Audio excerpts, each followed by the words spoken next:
folks, how's it going? It's Friday, we're doing some Unity stuff. Hey, official UG, how's it going? Hello, hello. I'm number one. You are the first to stream. Hoaxy Woxy had great luck today. Doesn't happen often, but today it did. Nice. How's it going, Jeffrey? Glad to hear the good luck.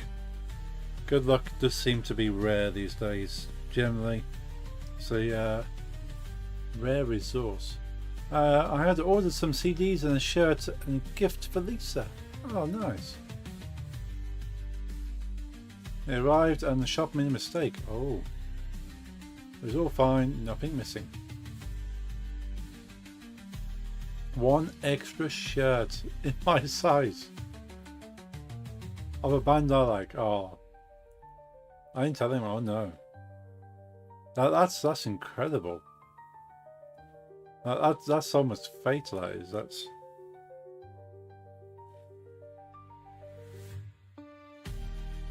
amazing. I've had that before. I've ordered stuff and I've opened the box and go, all the things I ordered are here, but what's this? And that happened to be a hoodie. That was a hoodie that was in there. Okay, this hoodie is I could wear the hoodie, but normally I go for like a size up. So I basically gave it to Nyx. It's okay. Nyx can take a size down from what I normally wear. So Nyx ended up with an extra hoodie. It's pretty cool. But yeah, it's obviously a loss to the company that's mailing stuff out, but see, not going to tell them. Most of the time, if you do end up telling them, they go, ah, it's our mistake, you keep it. Unless they're arseholes, of course. Right, I'm gonna... There's the music a bit loud there. Let's turn the music down a little bit.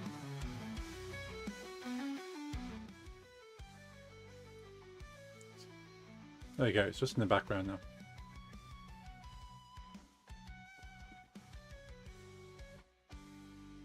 Cool, oh yeah, my stream's delayed on that one.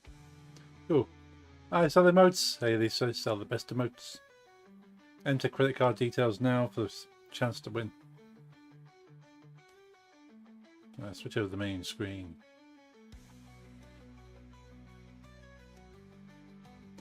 I'm AFK, got a new game to write review for. Ooh, nice. It's awesome that you're back into writing reviews. It's cool stuff. And there's those awesome emotes. Where do you want... Now the Rave Warehouse or the Show Off? Oh. Completely up to you.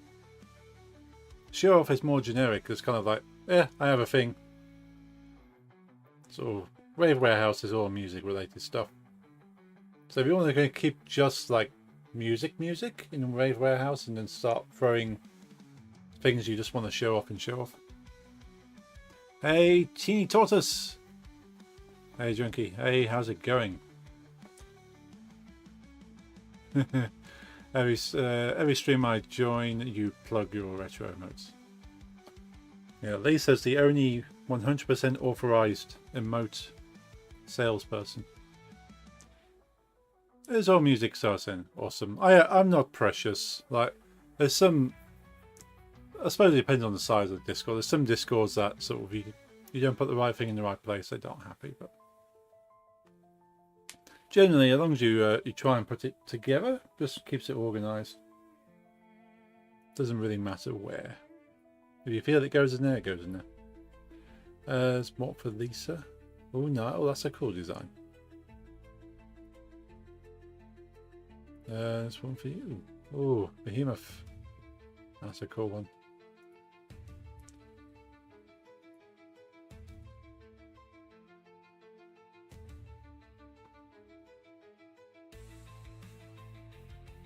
My emotes are cool. They are the coolest emotes.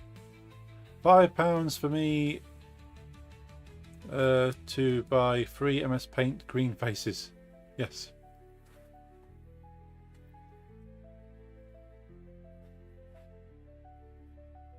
Yeah, there's people out there selling emotes that really are not worth the price they're charging. Not to say there are some skilled emote artists out there. But a lot of these template. I lost keyboard. A lot of these are kind of templates that they change. Whoever wants to use them. That's a mistake shirt. Oh, by Artist Murder, nice. I like that design. Like, I like a bit of Thy Artist Murder. I don't listen to it often. I like that dragon design. That's really cool. Demonic Peppa Pig.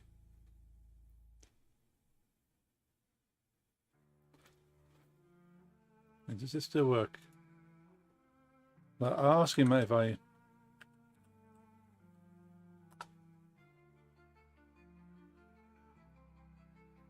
Can't remember if... Did I deactivate? What was it before? Was it just pig? There it is, pig. Not Peppa Pig, but it's a pig.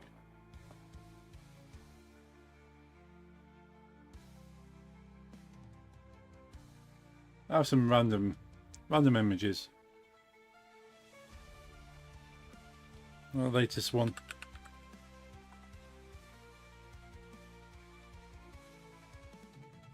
Soup. Well, of course the bot posts it everywhere.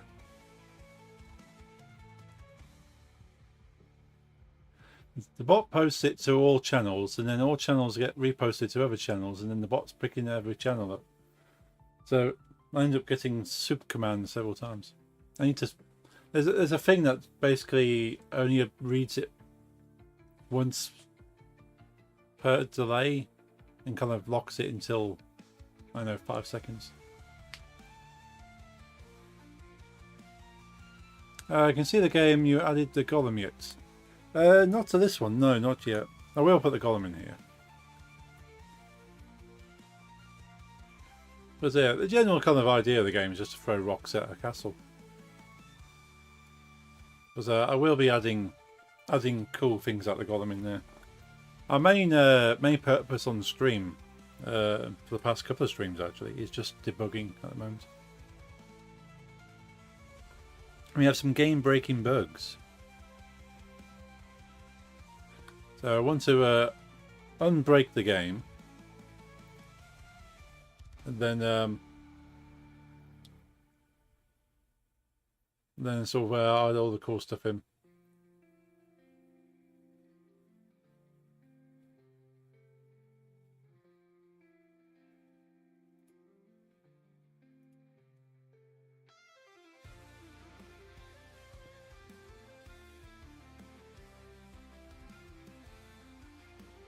But yeah, not going to be adding any real content for a while now.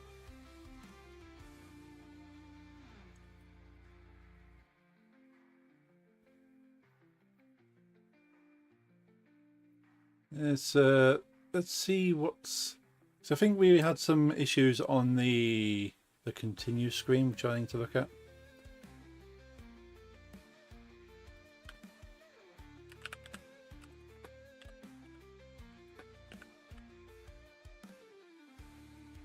I'll be back later. Everybody enjoy debugging. Okie dokie.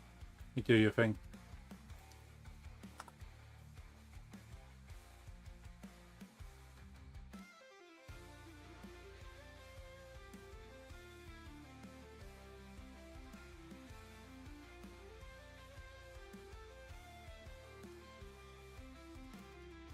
Right, so a quick reminder of what's going on here.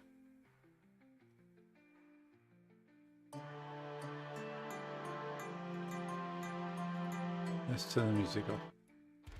Is there anything sort of resets the music settings? I need to get some better music in this as well, but that's a minor thing compared to this.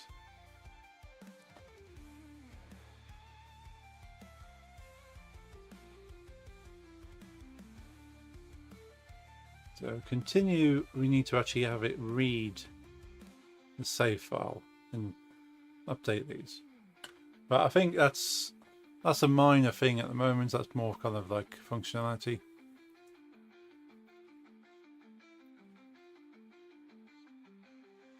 So we'll start into here. So we complete this level.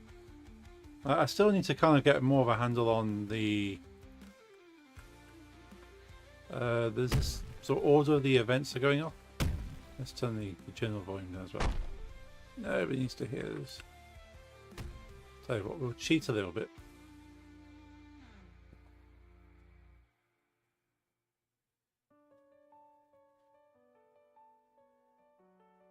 Where is it? Castle holder.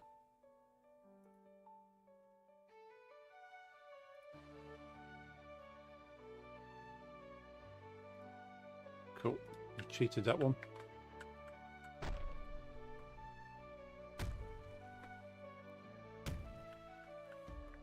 We're going to manually finish this bit because I think there's some errors that occur for me cheating it. I'm skipping a process or I'm overloading it.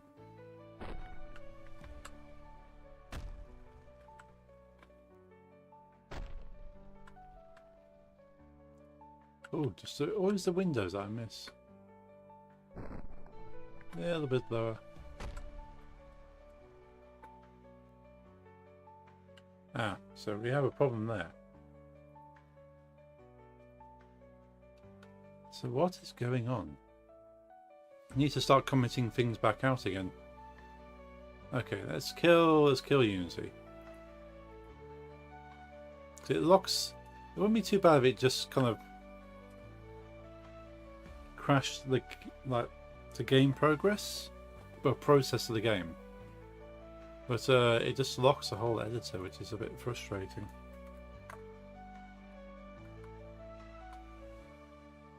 Let's kill the editor.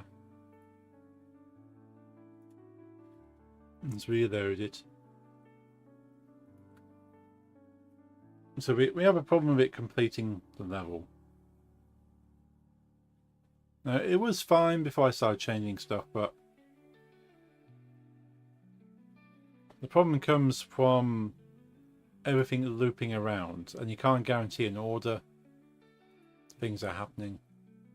But at the same time, I've got something that's not quite right with the game completion. Unity Junkie, what's up? How's it going, bots? Good to see you. Hope you're doing well. Hope you've had a good week. Let's get scene 1, level 1 open.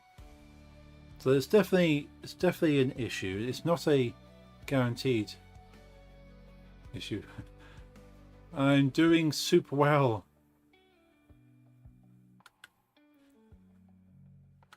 Oh, all the soup.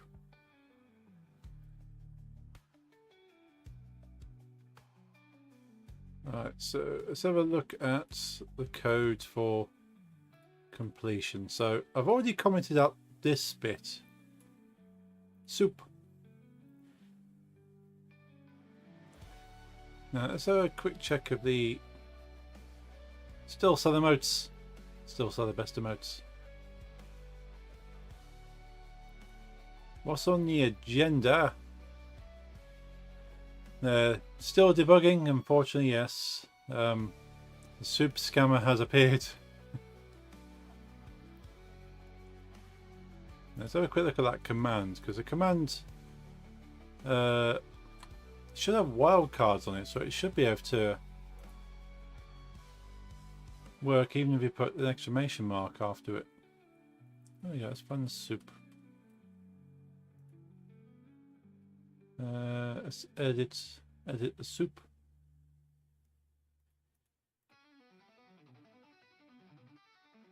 So yes, wildcard is on.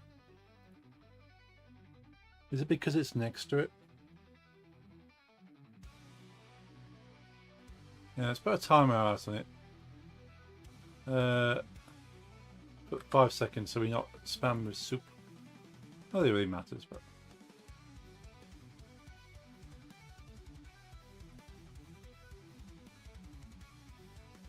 yeah, I need to do that. The Mix It Up bots had so many updates recently. I need to kind of go back through all of the show on chat this context menu. The chat message run. No, I don't be doing any of that. Anyone can run it. Required users, total span, one for each user.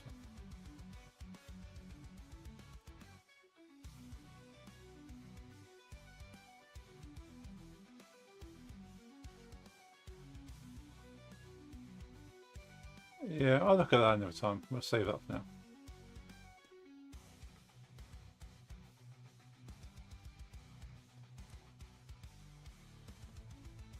Trying 3 was so bad it created an entire command on the Bug Junkie stream. Yeah. So it was really that bad. Yeah. It's soup. The soup became such a thing that it's now become a legacy, lasting legacy in the command list.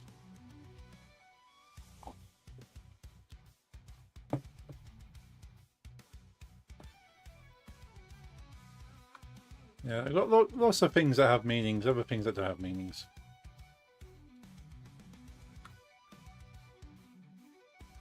Right. So this whole thing shouldn't cause it to crash, but what we're going to do is comment this entire section out.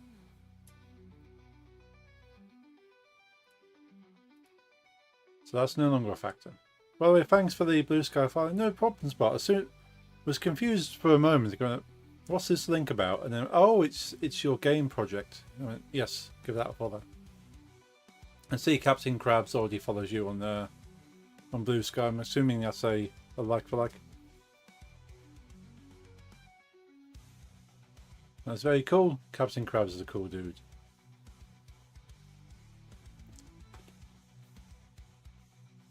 But yeah, glad. It's always good to have a social media presence for any projects you want to take seriously. Yeah, it's unfortunately where things are either made or broken as far as promotion goes. Yeah, start following Captain Krabs and Captain Krabs foot back. Awesome. Let's see. Yeah, he's a cool dude. Especially if it's anything to do with game dev, he's there. He supports. He knows the struggles. Listen to King Satan. Oh, I did not. I knew there was something I was going to listen to. I will promise to listen to them after the stream, or I'll try and put them on while I'm driving tomorrow. I did listen to a track on Bandcamp. You anger me. I anger you a lot. There's about a 50-50 chance if I anger you. It's mostly related to not listening to music.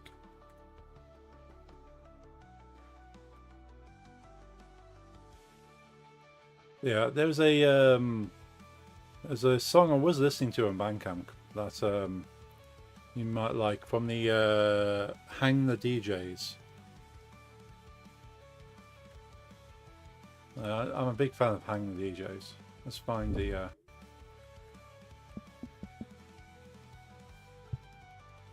I've not purchased the song yet, but I will certainly add it to my downloads soon, and then I would like to actually put it into a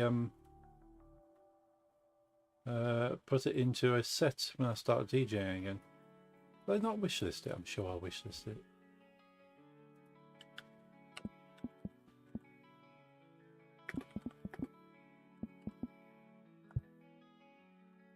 There we are, the DJs. I did not wishlist it. Okay, that's wishlisted now. Now, I don't know if... Send me. I'm going to put it in Discord, because if I put it on Twitch or YouTube, it might get censored. So I'm going to put it... I'll put it into our chat.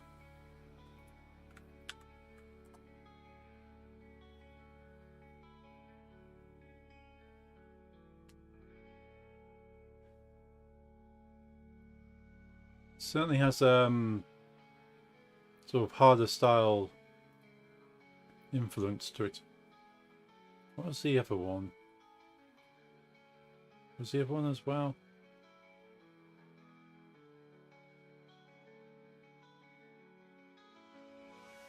I don't know if I even wishlisted them.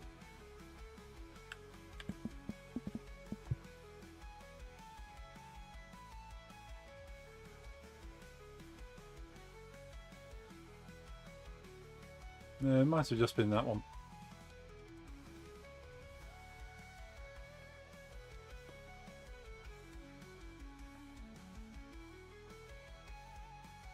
But so yeah, Hang the DJs normally play at the Download Festival. They're not this year. It's not bad, yeah. They normally play every year, but Tasmin, which is obviously the woman of the pair, she's DJing a solo sort of set, a download. Like, her partner's got to be there, but she's the one actually DJing, and she's been DJing for a lot longer than he has. So yeah, she's doing like a solo DJ set, whereas normally they do like a joint set where she's on the microphone, he DJs, and they swap. Tonight, after watching your stream, I'm going to grind working on my game. Currently working on the 2D assets. I do have some 3D assets done, but not everything I want. Oh, okay. Yeah, I've been tempted to grind on finishing this, but I know what I'm like, that if I really try and push to finish this, I'm going to resent working on it and just give up. And I've done that so many times, like, okay, I need to do this, push, and then yeah, I just go, I absolutely hate doing this, I'm not going to do it anymore.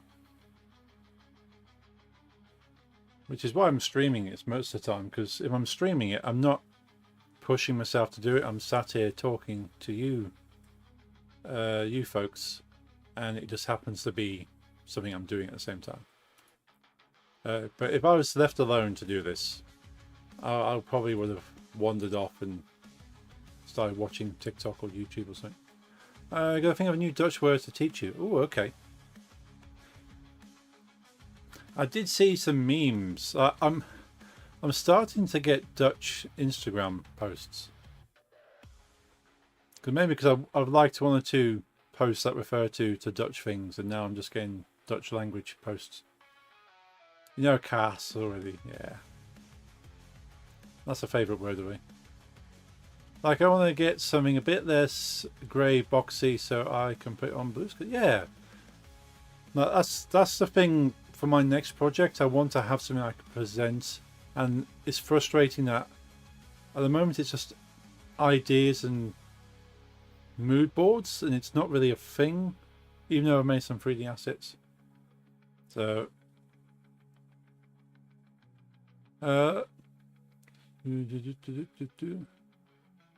is that Dutch? Kaas, yes. Want to learn dirty words or only clean? I don't mind what you teach me. I already know some of the language you use when you're not happy. Bro, it didn't send my other message. Did it block it?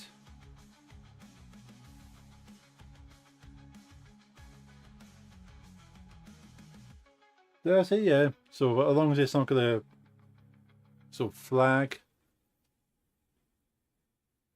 But there's an Instagram post that Kaas is Dutch means cheese, yes.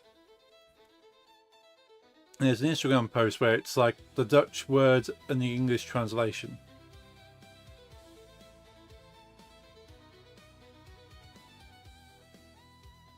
Oh no. Wiener equals Pijmaal. Pijmaal? I did see a refrigerator. Is it like cold closet or something?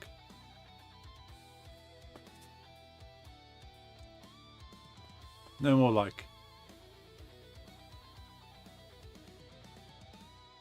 Female. Female. Okay. Yes, cold closet. Cold cast.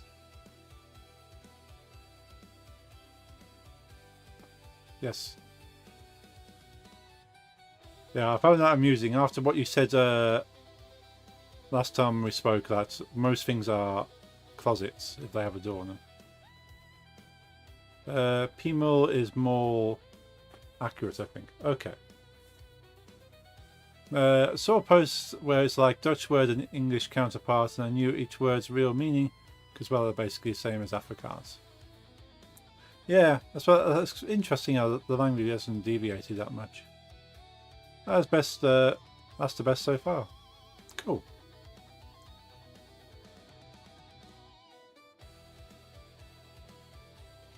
So the MEL is more of a mull.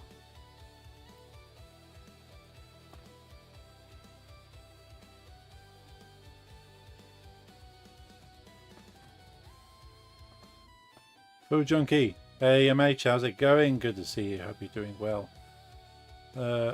Potlood is pencil in both Dutch and Africa. Oh. In Dutch it's pronounced as EE in English. Oh, IE in Dutch is pronounced as EE. Okay. Because IE in English is more E. Where's the E? Or air. Yes. Yeah, because English is a weird language. Like IE can replace Y. Like there's some people that think junkie can be spelled with a Y, and I know you can spell junkie with a Y. It's just a weird spelling. But junkie is actually with an IE. But the E sound from the IE is the same as the sound from the Y when put on the end. No, I do not envy non-native English speakers learning English when it's even confusing for native speakers.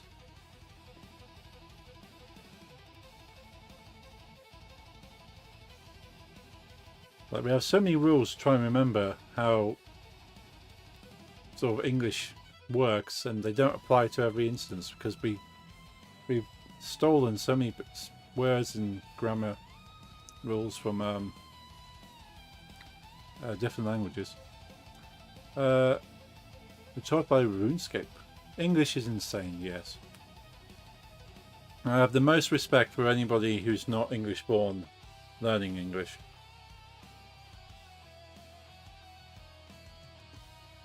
IE in Afri is the same as E, but E on the end of a word is pronounced da or di. Okay.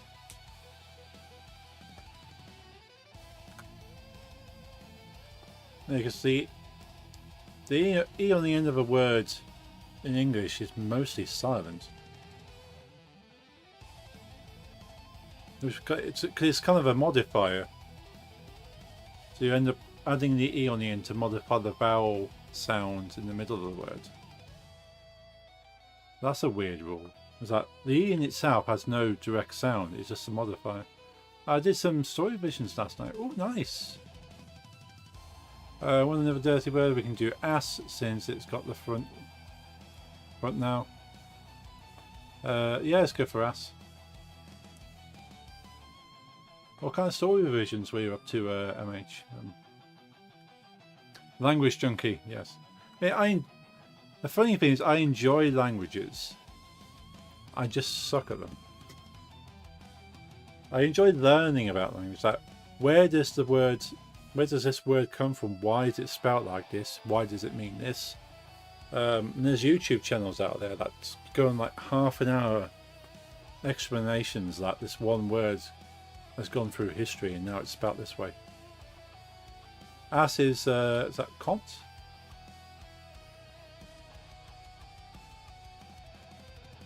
And that is a swear word. I suppose ass doesn't really hold much. in English like itself, or but like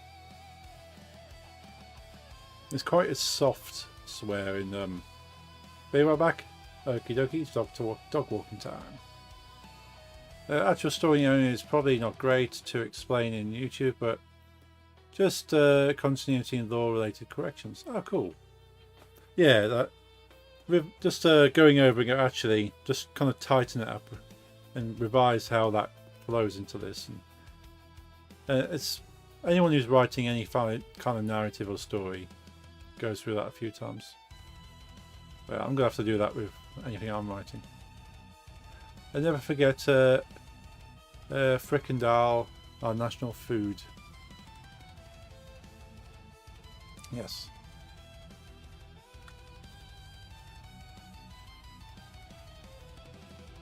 Yes, I need to eat much more Dutch food.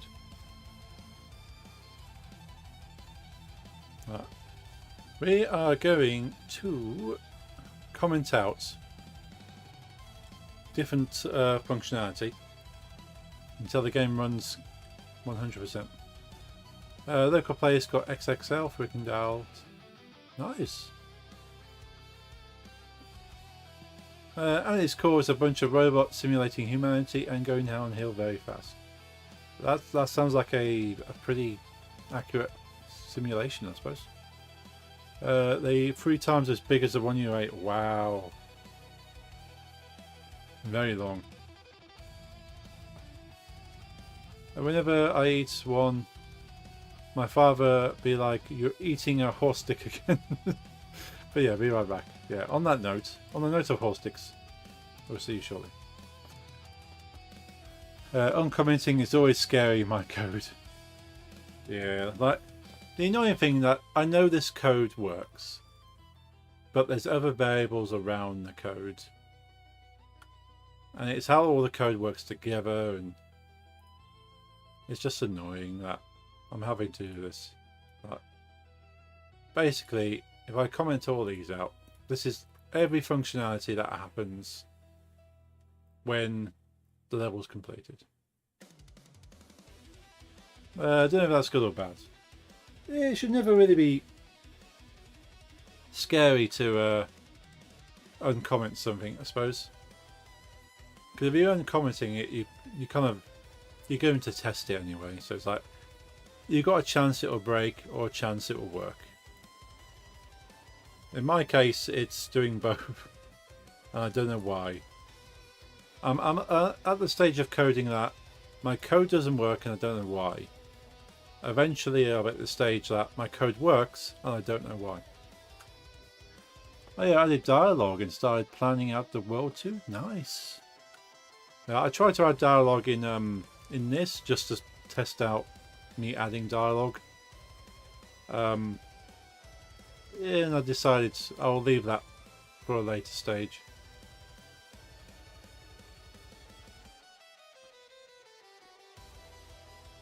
Because we'll focus on the core element, which is just throwing things for now. What are you working on, MH? I forgot. Oh yeah, Metrovania, that's the one.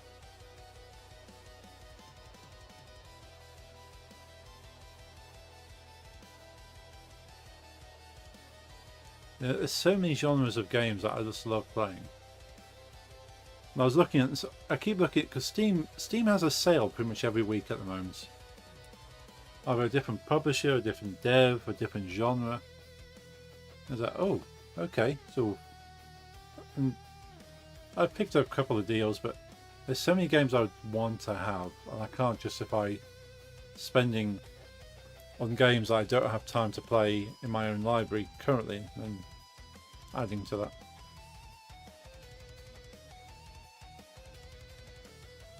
Wish there was more great Metrovanias. Well, you're happening towards that, MH. If you don't see the games or game genres you want to play available, you make them. Cool, I personally don't like Metrovanias, but I know for a fact I can spend hours on them.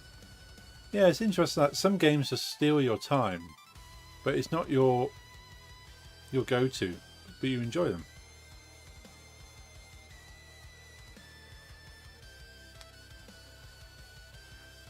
There's a few game genres that, if you kind of gave me a copy of that game, I'll just end up playing it, but I wouldn't think about picking it up otherwise.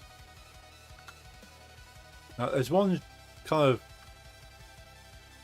well, I suppose it's kind of a subgenre, because it's more of a mechanic, I suppose. But there's one mechanic that I would never pick up, and that's any games that implement a deck building element. Like, the deck building isn't the core part of it, but you have to build a deck of moves or powers, as in a deck of cards, and then you have to spend the cards as if it's a card game in a video game, doing something that you wouldn't do in a card game. And it seems to be a lot of those now. Whereas that, oh, well, you can't use this move because it's not in your deck. Is that, yeah, that's kind of just turning things like Magic the Gathering into a mechanic. Oh yeah, deck building is quite meh. I don't like those either. I think I have 100 hours in Silk Song, 30 in Hollow Knight, and probably 30 in MIO. Nice. Yeah, I spent a lot of time in Hollow Knight. I've never finished it, but I want to finish that, and eventually I'll pick up Silk Song. So look, two of them, both games are incredible. Oh yeah, that's fine. Don't need to worry about those because we've commented it out. Yeah, I understand why games have deck building mechanics, because people are getting into tabletop deck building games, and they want to bring that into the video game genre. But yeah, it's not really.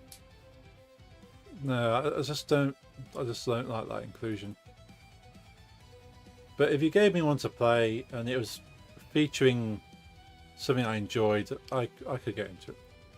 I didn't go for the 112% in Hollow Knight since I didn't want to do Radiance or Pantheons to end it early. Oh, that's fair.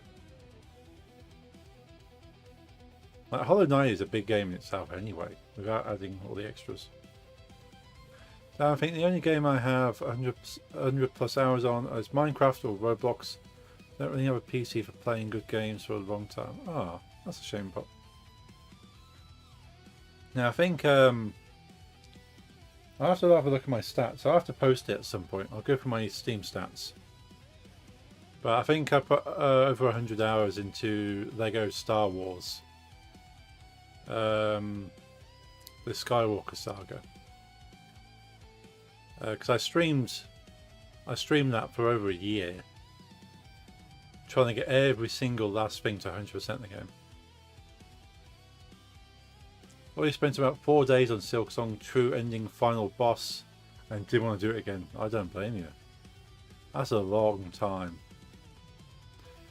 Second most might be 50 hours in Unturned and 32 in Plasma. Ooh.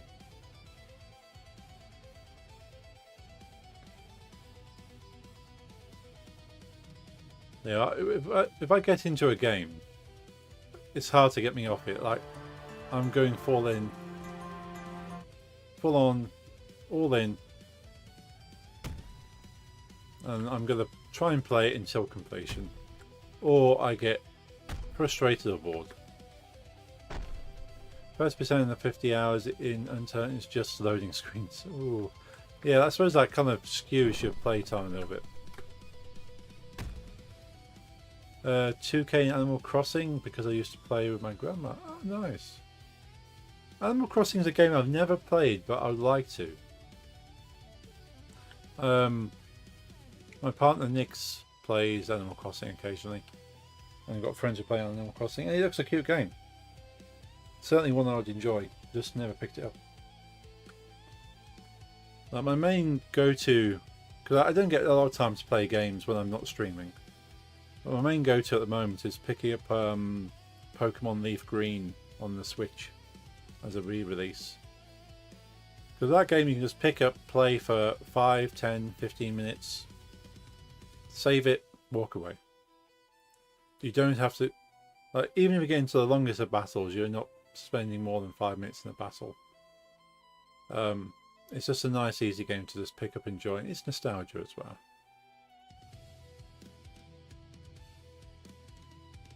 Played Dinkum for 20 hours, but then just stopped running smoothly, so I gave up. Don't blame me. No, if the enjoyment kind of gets sucked out of it due to issues like that. With 100%, I've played more if I could play. Yeah, that's frustrating when the game just kind of locks you out of it for one reason or another. Most Pokemon games are really enjoyable. Yeah, like Pokemon games are one of my inspirations for the Moongate Mage project. Is that I just like going on an adventure with minimal kind of stress, minimal kind of threats. Like, you can't lose in... Okay, it hasn't died, that's good. You can't lose the game in Pokemon. You can lose a battle, but then you just try it again. So I like games where you don't have to put your full focus in, because if you lose, you've lost something substantial. Like even in Pokemon, you lose a little bit of money because you lost that battle.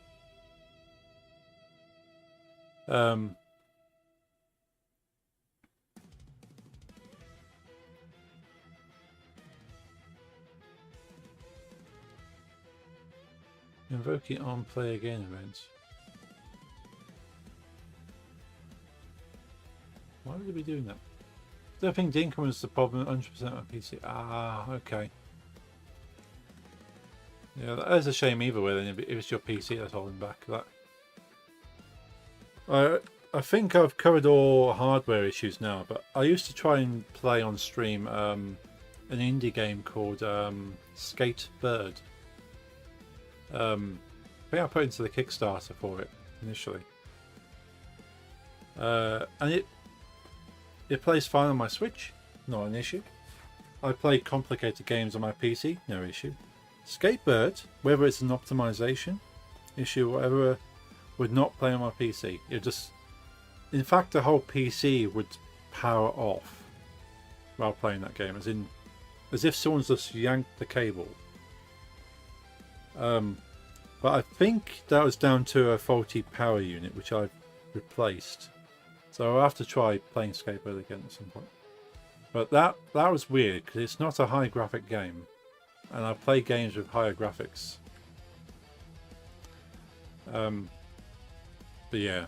But my power supply on my PC now is glowing blue, which is pretty cool. You don't really need RGB on a power supply, but I got it anyway.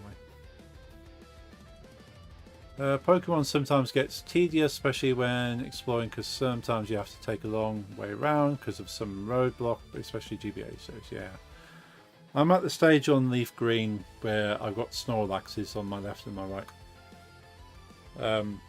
It's an interesting way to kind of restrict a player, I suppose.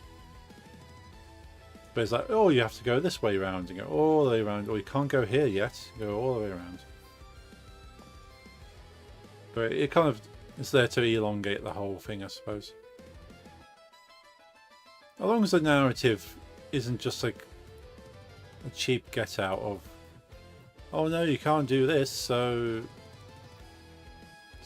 do something else. Is that the whole fallen tree trope in adventure games? Like, oh no, you can't go down this path, there's a tree in the way. And go, well,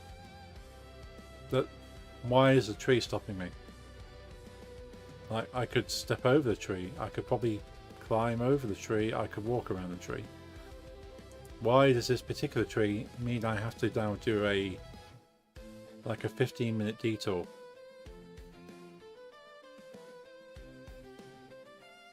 So that's kind of, these days that would be quite a lazy kind of way to get players to sort of be railroaded into a particular route.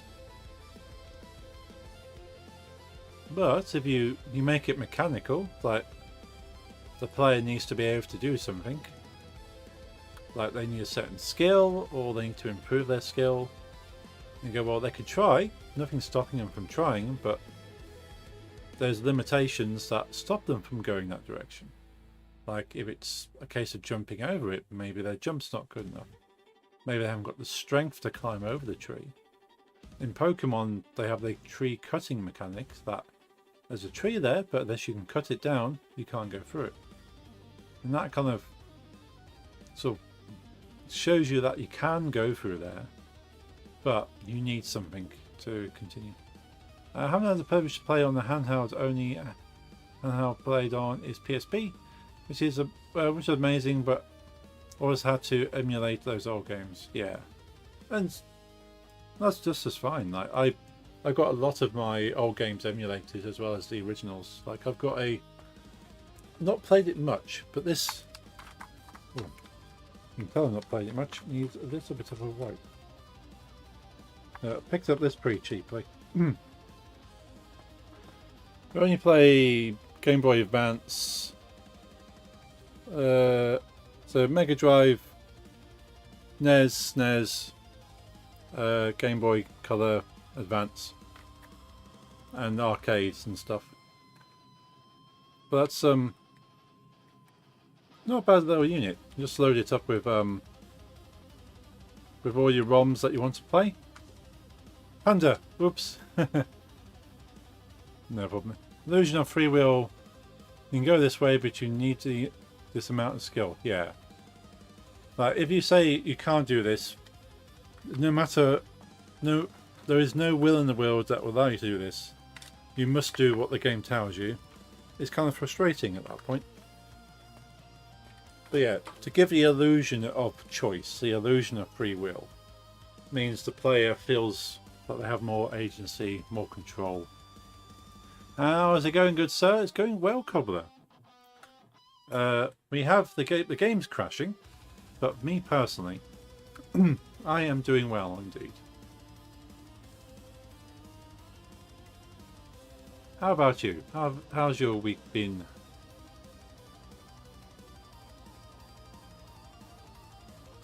Yeah, it's always good kind of game design and story writing that there is something that the character could do this if not for this. Not, well, this is a route you can't take, just deal with it. Game is crashing, hoax is smashing.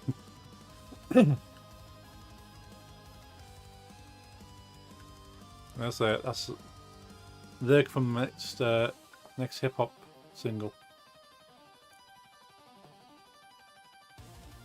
Okay, so we've established. As soon as we turned everything off, the game doesn't crash. Which you'd hope. If you're turning all the features off and it works, suggests that one of these features is causing an issue. Or a combination of all the features, which is, I'm guessing, probably more accurate. Doing well, thanks. About to grab some food, just waiting for a video render to finish. Ooh. I need to get back to some video editing and animations and stuff. You know what's one song? You know that one song about bananas, the day that come, I want to go home. Yes.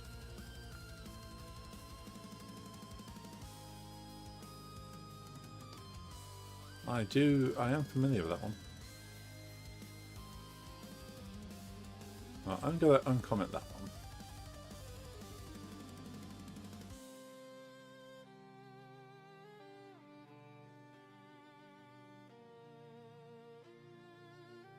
Come on, Mr. Tallyman, tally me banana. Daylight come on, me wanna go home. Come on, Mr. Tallyman, tally me banana. Daylight come on, wanna go home. Well, I was 28 when I found out it's a Tallyman. To be honest, I probably didn't know what the lyrics were. I just liked the tune. What changes did you make to the game so far? Not a lot. Most of it's been like commenting and uncommenting code. Trying to find out what's the issue. For years I thought the song meant, "Come on, Mr. Taliban." Oh, okay, yeah. I suppose because they're in the news so much. But I was aware of the song before the Taliban.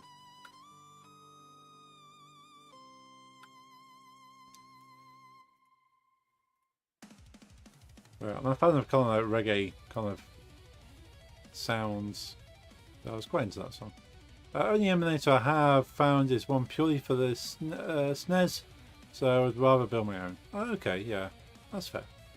I know with a Raspberry Pi and RetroArch. Cool.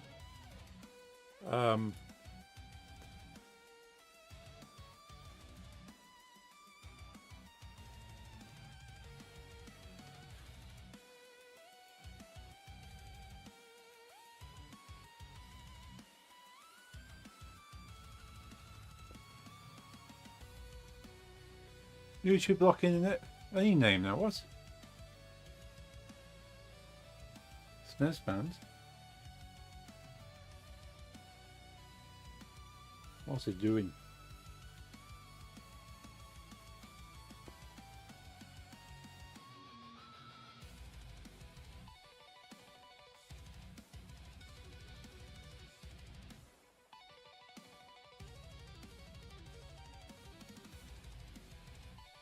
Weird, weird indeed.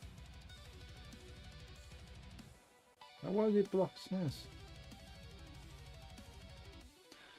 But yeah, the I know with Raspberry Pi you can make your own little emulation station. My brother's done that. It's pretty cool.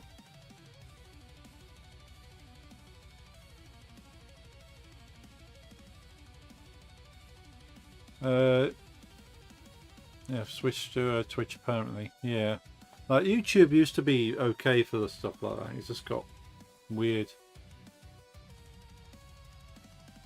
I think Nintendo's cracked down hard onto YouTube. Like there are YouTubers that just want to play Nintendo games and their content's being struck. So you don't see a lot of people playing Nintendo games compared to a lot of other things.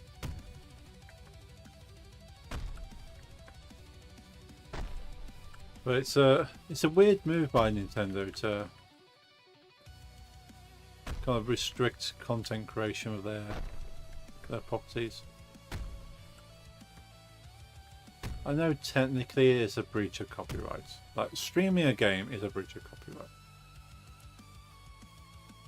But streamers know this, devs know this. But they also realise that streaming a game is good promotion as well. By the way, there's a Cadence song called "I Saw the Taliban." It's amazing. Oh right, might have to look that up.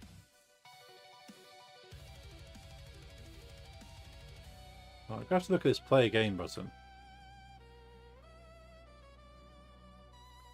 That should just load the level again. Why is it doing on? I'm confused.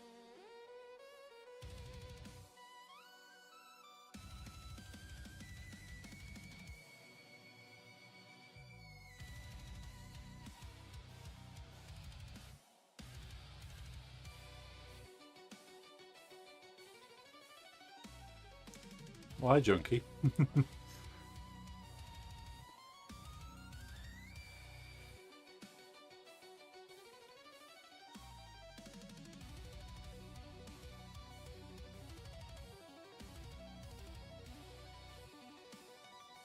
So invoke play again.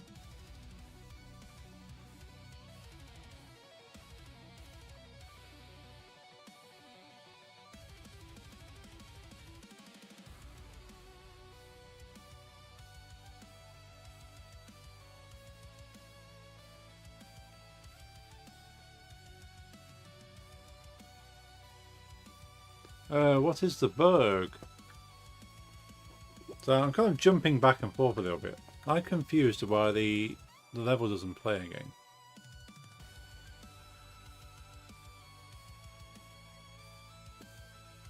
Because I'm sure I had it tied to I'm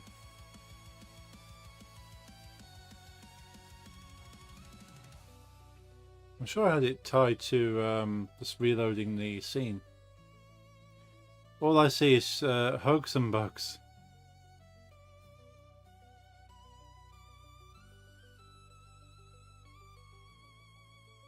Event system showing its crack, yeah. Have I not tied this play button to the right place?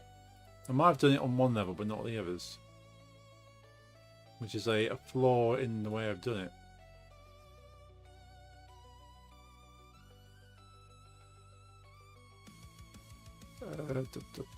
End level UI. Play again.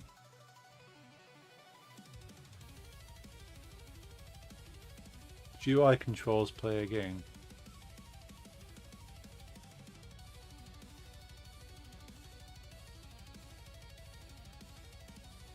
UI controls.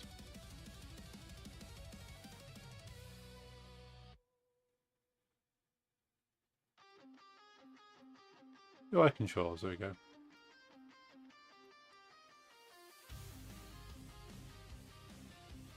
Play again. Okay, now just that loads up the game values, play again.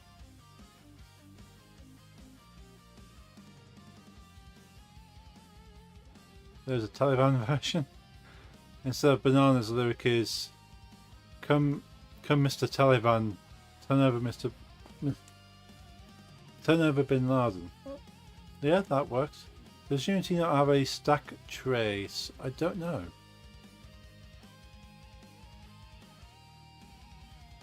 I say it's all.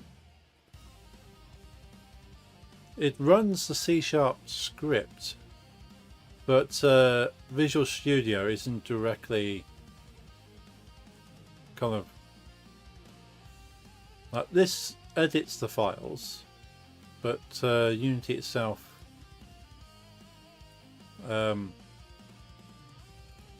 it's a weird one because this will link back to opening the scripts in Visual Studio, but the code editing isn't done within Unity. Unless there's something I'm missing. There might be something I've just kind of glossed over. Kartik Akamori delivering amazing news. Visual Studio, I am an editor. I don't get paid enough for more, yeah.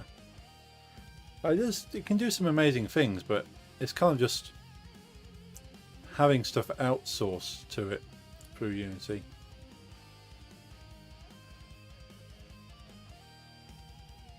Have I accidentally deleted something?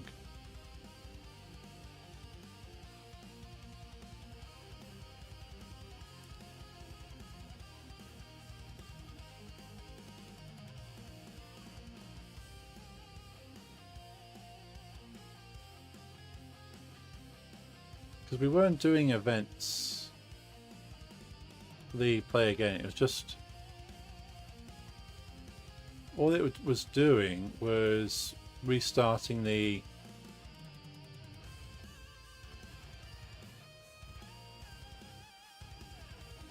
because I'm sure we did that unless it didn't save. Yeah, because all it's doing is restarting the scene.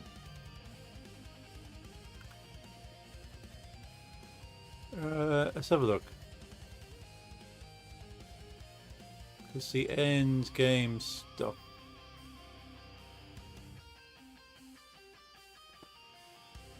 When you invoke it, what gets triggered? Nothing. Like, I actually removed the on play again because rather than actually having a an event, we're just going to reload the scene. So I just kind of got rid of the event. But whether the event was the part that I was loading the scene,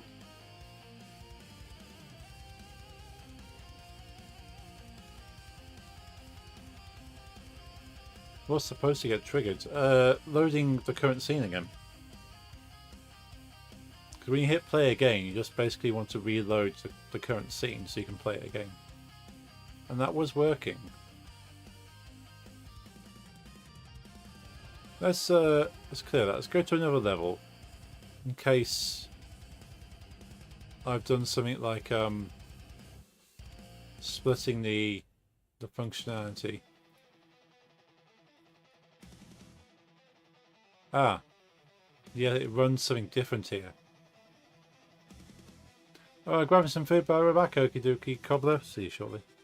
Yeah, end level UI. Play again. End level UI, play again. Where's that? I think that's what I've done. I've swapped it.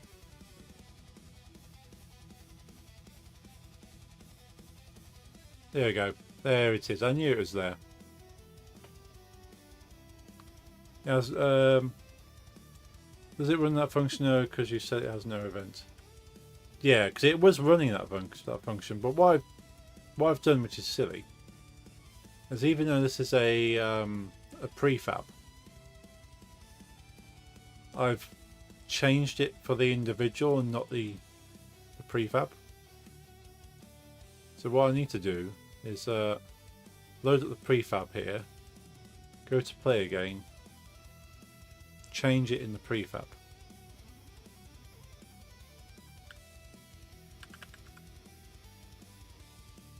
Silly chunky, yeah. End level UI, end level, play again. So I didn't save it in the prefab, I saved it on top. So that's fine there. So just check level 2, now we've changed the prefab. And level UI, play again. Yes, that's fine. Back to level 1. And level UI, play again. Yes, that's updated now. Okay. I thought I was going mad for a moment then, because I'm sure we did that last stream. So if you make a prefab and you change anything, make sure you update the prefab and not the instance. Lesson learned. Right, okay, let's go back to debugging our issue at hand. What was the most obscure things that's so hard to debug? Yeah. Is that it's hard to kind of trace issues when you have multiple sources that come together to get a result. So you kind of have to look at everything, and that's why you kind of have to test as you go.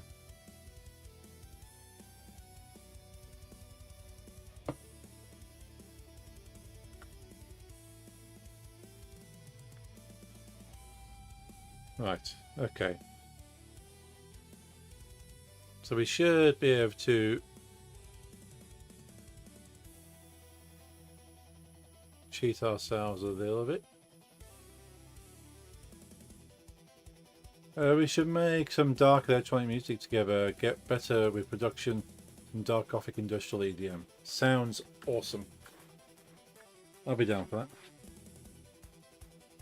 I was thinking about doing some production earlier actually. I still get adverts, I'm still on mailing lists.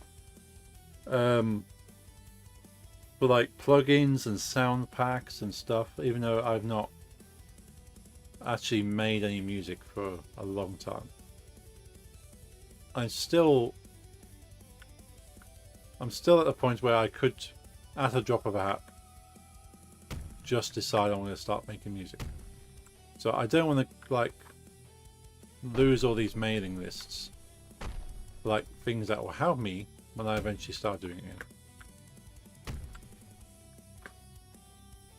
In fact, I was almost tempted to buy a sample pack or some trip hop and like bass hip hop kind of stuff.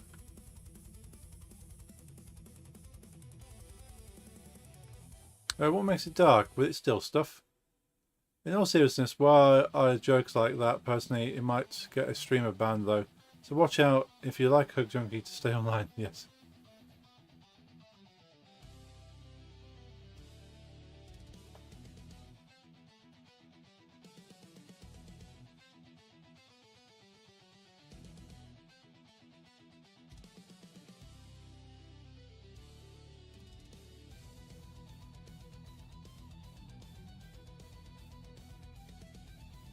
Yeah, see, Twitch is very, very strict. Yeah, all the streaming platforms are becoming ridiculous. Like, the word junkie is banned on Twitch. My own username, which I've had for easily 15 years on Twitch now, probably. It's been a long time.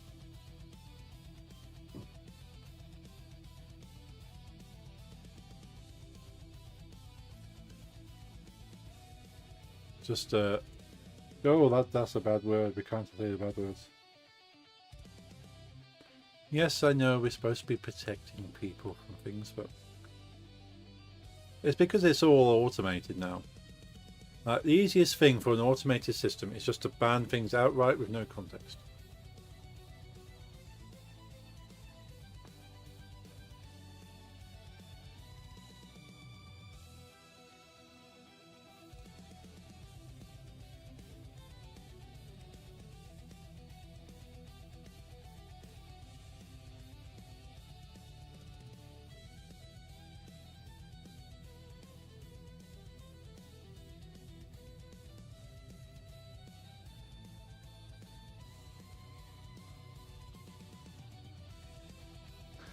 I sell emotes so I can buy soup. There's those awesome emotes.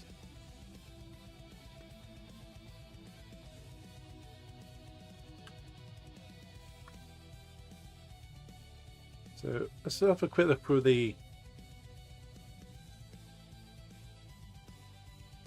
So we've got square hit. That's the last thing. On hit event evoked. Yes. Square's been hit.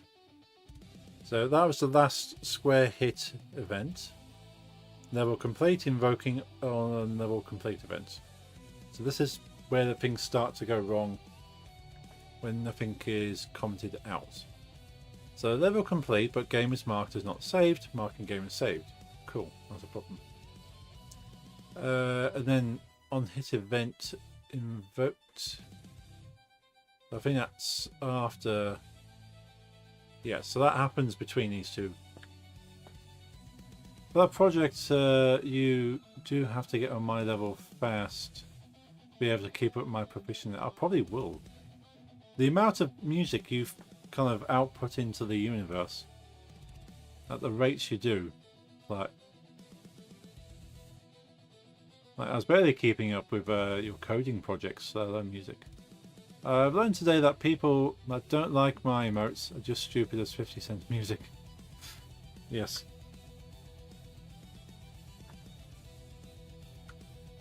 Shots fired, I mean soup's fired.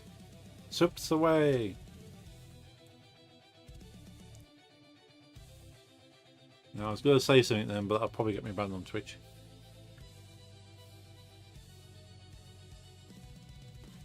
Spicy soup shots. Yes, but when the universe fucked up my arm and haven't touched keyboard or guitar in a week, yeah. So it kind of, it bit you back. I'm going insane as fuck, I bet. You're being forced to slow down, stop. But I can feel that. Generally, not necessarily music, but anything else. That if I get a roadblock that there's no way I can get around, I just have to stop. That, yeah, that just... It's very hard for me to walk away.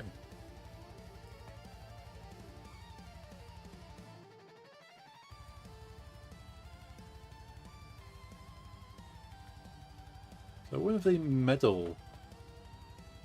So one thing not considered is like medal awards, calculating medal 1. The thing is, it crashes at this kind of point here.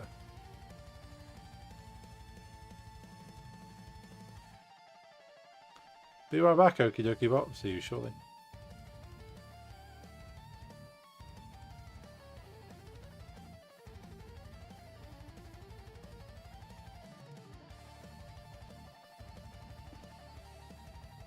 Also can't shoot. Oh yeah, as well, yeah. Yeah, so having one limb out of action really kind of hinders you. So earlier today I bought special lifting gym gloves. Ooh, nice. Reminds me, I've not actually been to the gym at all this week. I'm quite disappointed myself. I bought some supports for my wrists. My wrists move more than they should do. So I've actually got some supports for my wrists now, so I can actually move weights without feeling like they're going to rip my hands off. Did not even unpack them. Workout is tomorrow. Now Donya got... Oh no. Speaking of dead, we've buried a bird today. Oh. Also, that I can't lift weights. Stole out my bag. Goes, nope, these are my gloves. Yeah, I probably should lift some weights tomorrow. But yeah, the problem is, I'm, what's the word, hypermobile. So my joints move more than a regular human is supposed to move. And because of that, additional pressure like weights and stuff tend to move the joints in ways that they're not supposed to move. Una found the dead bird. Instead of eating him, he kind of tries like calling me to show. Yeah, we found the bird dead in our yard, so gave it a proper burial. I think that's more respectful than the trash. Yeah.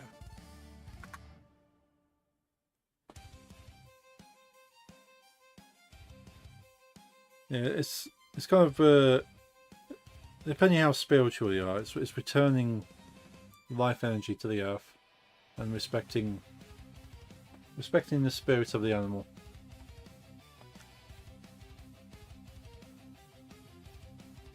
But yeah, it's a shame when that kind of stuff happens. So you go,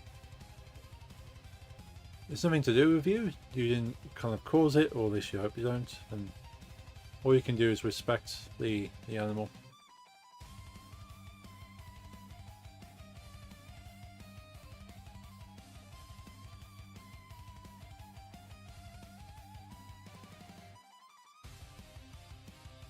I first thought it was like a screwdriver or something, but then got close and saw a bird. Ah. What's this random screwdriver doing here?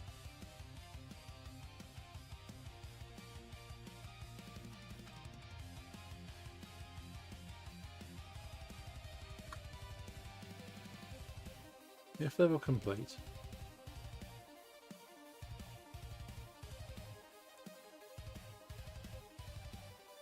So invoke, castle is collapsing, it's true.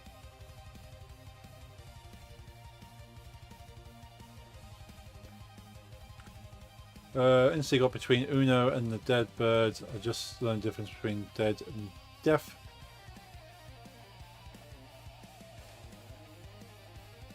Oh, it's next to our tool shed. Ah, okay, that makes sense. Yeah, it could have been a screwdriver, not, yeah.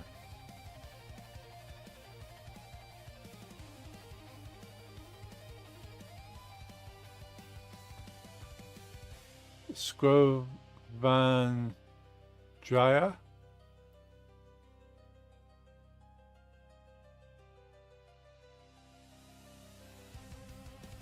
No, you buried the bird. Kept fucking up in English, so say it in Dutch. But almost. CH needs to be a Dutch G. Ah. So, Scrovan Dryer. Dryer.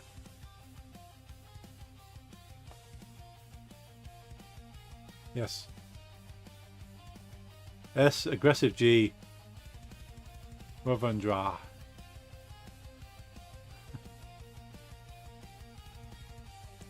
Aggressive G. That's what I just need Dutch words to be written with brackets aggressive G.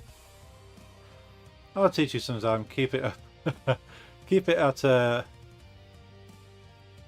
Piemel, Kont and Gas.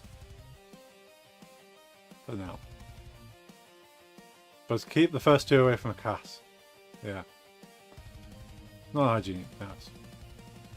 I can make voice message in Discord if you want. That, it'd be my personal Duolingo.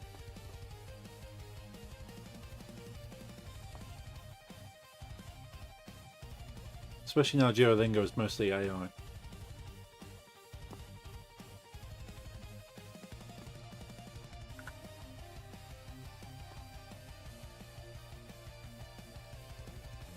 Yeah, I do find if I can hear the words, it's going to be easier for me to associate the spelling with the hearing.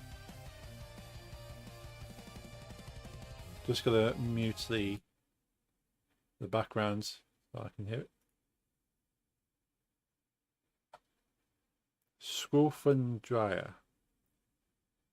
Schroefendryer.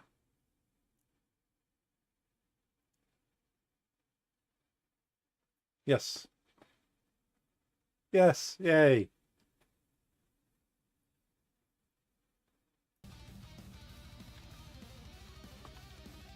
So yeah, I will eventually get Dutch.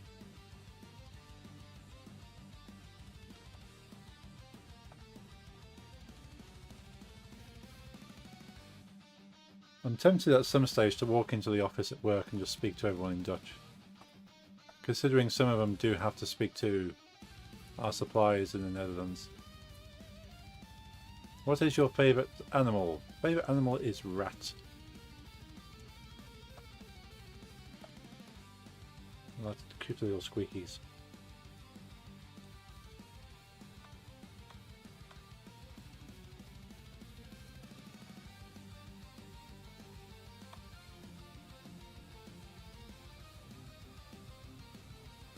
We'll eventually have a pet rat again.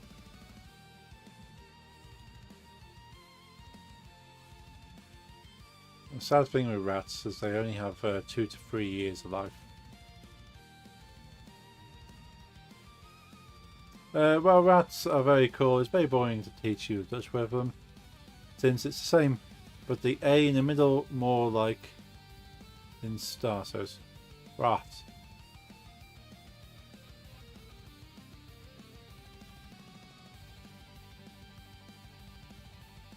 Yes. Cool. We're learning Dutch today. Basically, basically Raf without the W, so Raf. Prisoner's rat. Okay.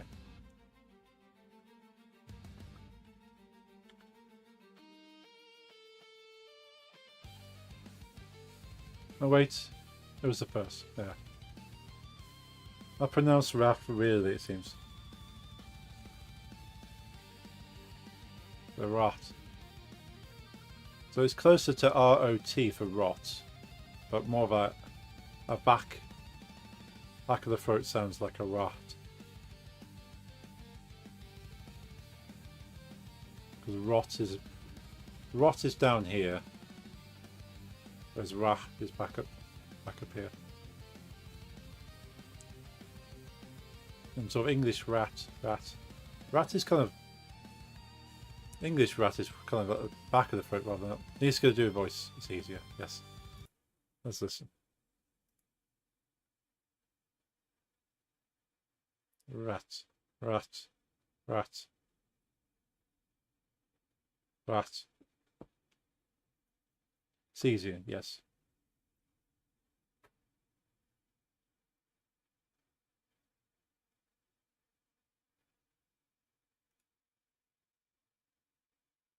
You got more of a roll on the R's, wasn't it? Rat. Raw. I can't roll my R's. Rat. Rat. Rat. Rat. Me neither. That's a very good roll of the R. We family. I like that rolling R, Lisa. Nix may think I'm having a stroke with it. Just randomly saying words. Thank you. Yeah, so being able to roll your R's again. That's another thing. Like, I appreciate people being able to do like rolling R's. Because I can't naturally get that kind of vibration. Like Nix can purr like a cat. Can just quite happily just sit there making a purring sound. It just kind of vibrates sort of at the back of their throat, almost kind of just getting that sound. And so I can't make a purring sound.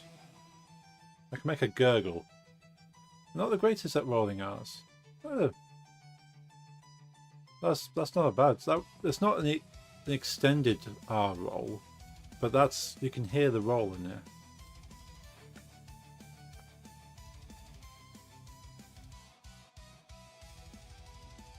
Better than ours than Jeffrey. Yeah, that's a win. I got a speech impediment. Went years of speech therapy. Oh. I wouldn't be able to tell. I am back. Did you fix? We're rolling R's, yeah. My rolling R sounds like I'm drowning. The bug yet? No, we're trying to find the bug. It's an elusive bug. I've got to the point now where we know why we can do the play again. The play again is easy. I'm thinking I'm gonna have to uncomment the smoke. I don't think a smoke is an issue. So we'll play it again.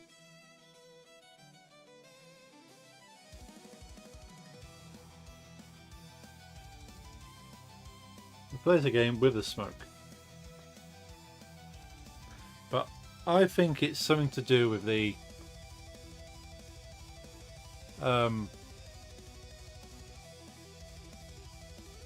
movement. I think it's something to do with movement, but then it was, I even commented out the movement that it was still doing something weird.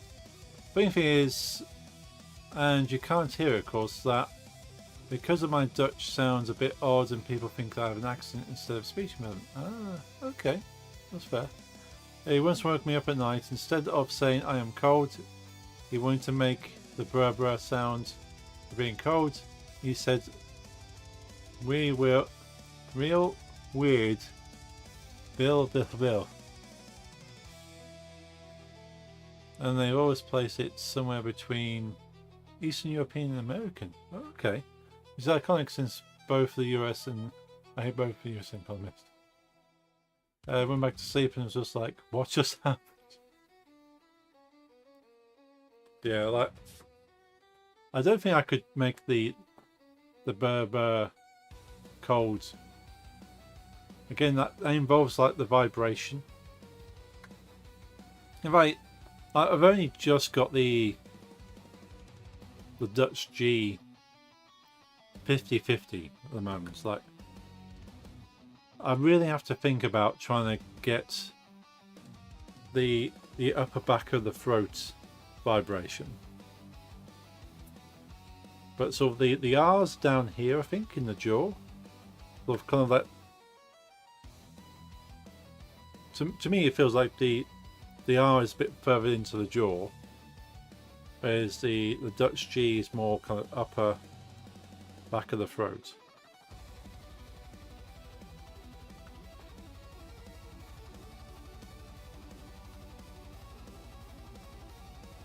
Once dreamt something and woke up and told Lisa, I'm a bunny and I know nothing. Well, that's quite amusing. I think we're together about 2 years at this point, maybe less. I don't think I've ever said anything weird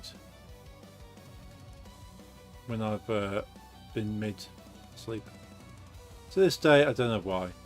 I just said, good for you. Yeah, I can honestly believe you, Jeffrey would say. Like, it doesn't feel out completely out of character. Again, I wouldn't be able to tell you why, but... And then laughed, yeah. I want to remember that dream, yeah. Like, I've had partners that have said weird things and sort of done things in their sleep. And sort of I've asked them in the morning, go, well, what were you dreaming of? Do you even recall? I go, nope, no idea. But to my knowledge, I've never done such a thing. It makes me quite boring, I suppose.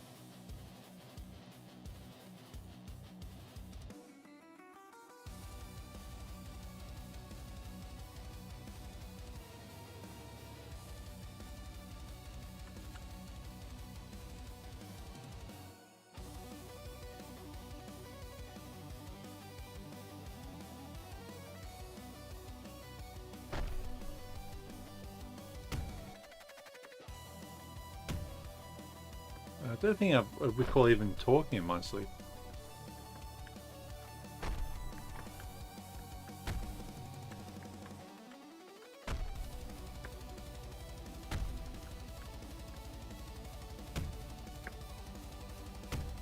But I don't think my sleep is that kind of... It depends on what stage of sleep you have to be in. I know there's about three different stages of sleep. We've got the smoke there. You've got light sleep, REM sleep, deep sleep. You have to be in REM to dream, I believe. So maybe when you're in REM sleep, this is when these kind of things happen. This is the solo from Jet to Jet by Alcatraz. Also said weird things in my sleep, I do remember. What? But I said weird shit. Yeah, fair.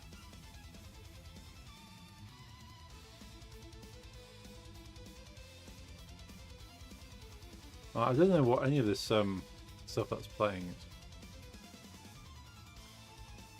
There's instrumental violin rock.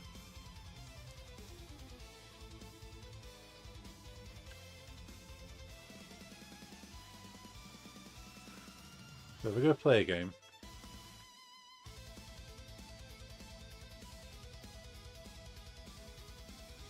We'll cheat half of it again.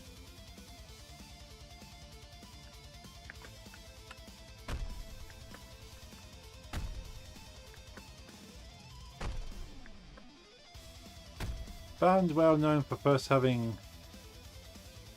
Youngwi, Malmsteen on guitar, and later Steve Vai. Band was built around Graham Bonnet, amazing singer. Also sang Rainbow, Deep Purple guitarist Ronnie James Dio. Oh, nice.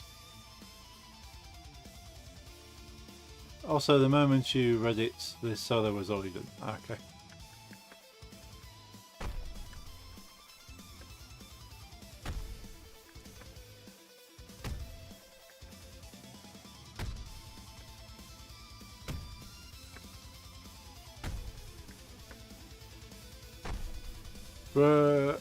Be right back, my internet's so bad. Oh, sorry to hear, bot.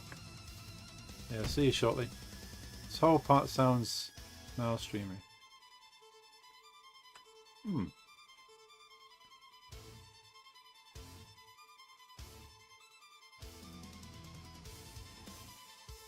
Neo-classical metal, that is. Ooh.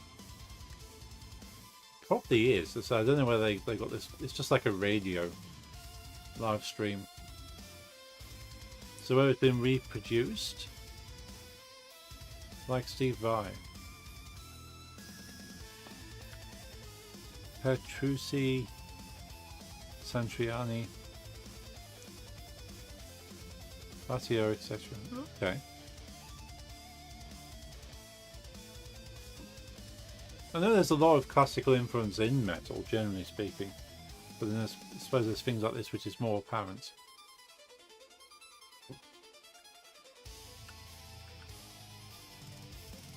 Okay, so I'm pretty confident what code we have running right now isn't going to crash it.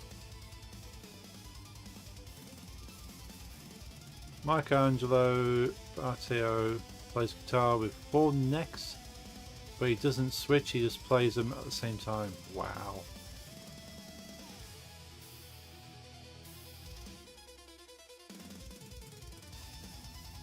Yeah, that... Again, incredible skill to be able to play guitar at that level anyway, let alone with an instrument so complex. Right, we'll save that. We've uncommented the last thing now that isn't to do with the game progress.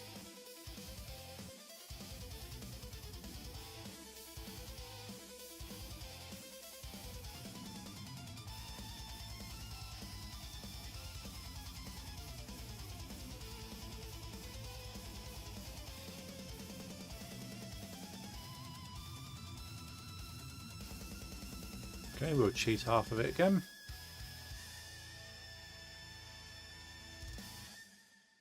I'm back beside my PC's network manager. Hopefully it's better. Fingers crossed, Bob. Good old reboot. Did you hear that, speaking of reboots, the Artemis 2 mission that went around the moon, one of the faults during the mission was the toilet stopped working. And apparently to fix it, they just turned it off and then turned it back on and the toilet worked. Because the toilet was like an electronically controlled system. They just kind of rebooted it. And they fixed the toilet. By the way, I love the background music. It's cool. I'll put the link to, like, obviously I don't have full permission to be listening to this on stream, but YouTube's not told me off yet. If you want to know what I'm listening to, it's this this stream here. Funny how reboots out, yeah. A reboot just kind of sets everything back to where it was to start with, and usually you've got full permission to listen to my music, but you never do. It's never long enough. I need like a full playlist of just all your music. I might have to just put it all in a folder and then just play it as one long playlist. So I might have to just make a playlist that I can play on stream. So if I play it off Bandcamp, then yeah, it obviously stops at the end of each EP or album.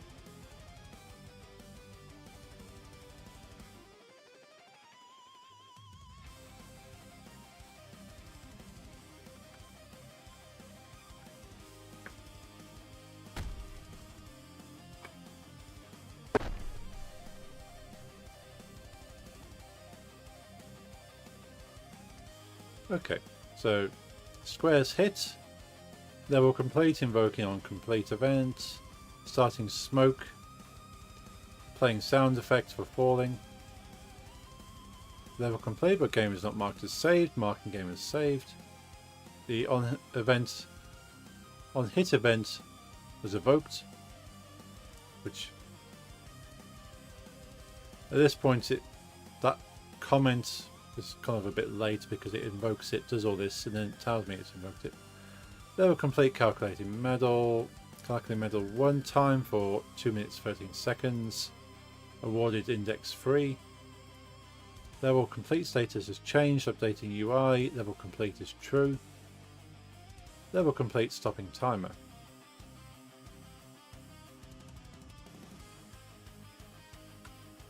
Game is still running. Let's play again. I played this through 3 times, and we should hopefully get any variables out of the way that might cause issues. Didn't hear a reaction to your thumbs up made me think you agree with my message. Got distracted by things again. I think we might have to have a chat with the person.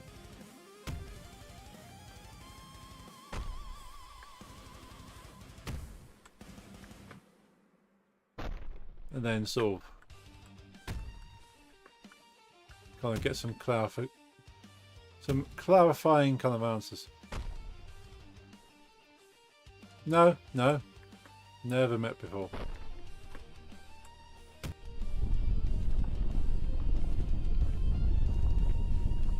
Certainly shouldn't be saying things that are rude.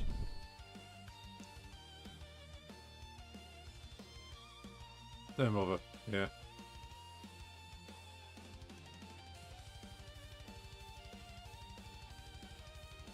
Okay.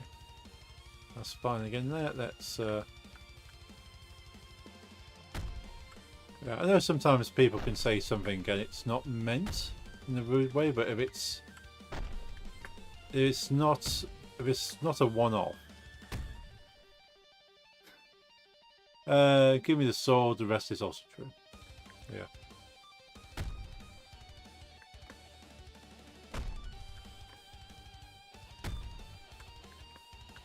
Yeah. one or two things could be probably taken out of context, but then if it's a common thing, you go, hang on a minute, it's, this is not the kind of behaviour.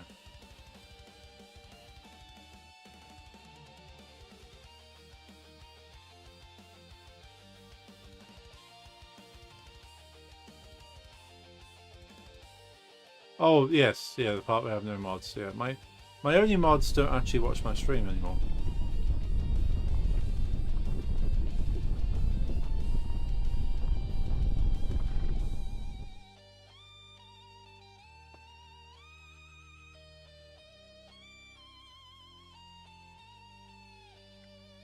Yeah, get more viewers.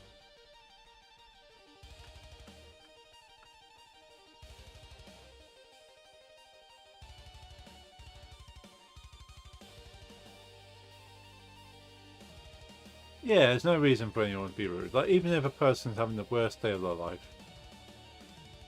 you don't need to be rude.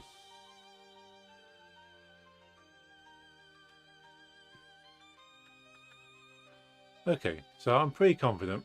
We've played through 3 times with the current state, and it's not crashing. So we'll have to do the final bit and check again. I'll mod you as well. Might be convenient because of Mon Street. Yeah, cool.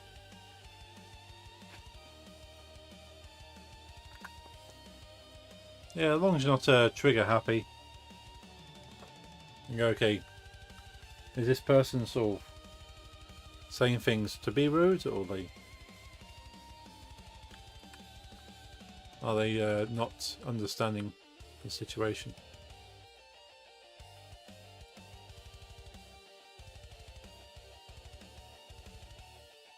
Yeah, 'cause, I've been a mod for easily 5-6 years. Only trigger happy IRL.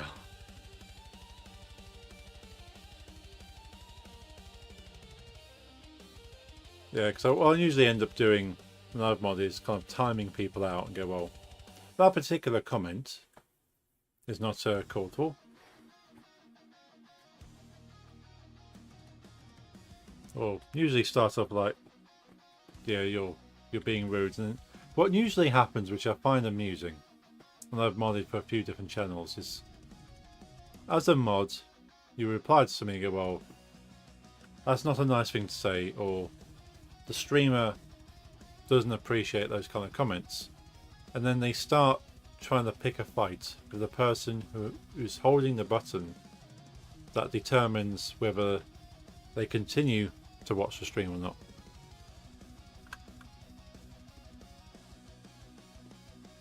And then they start insulting you as a mod. And you go, well,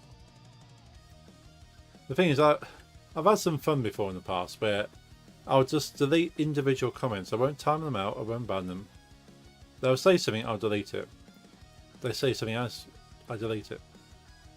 And I just constantly just sitting there with my finger going, delete, delete, delete. So they can comment all they want, and they get more and more upset, more and more frustrated. And eventually when I'm bored, I'll just kind of ban them.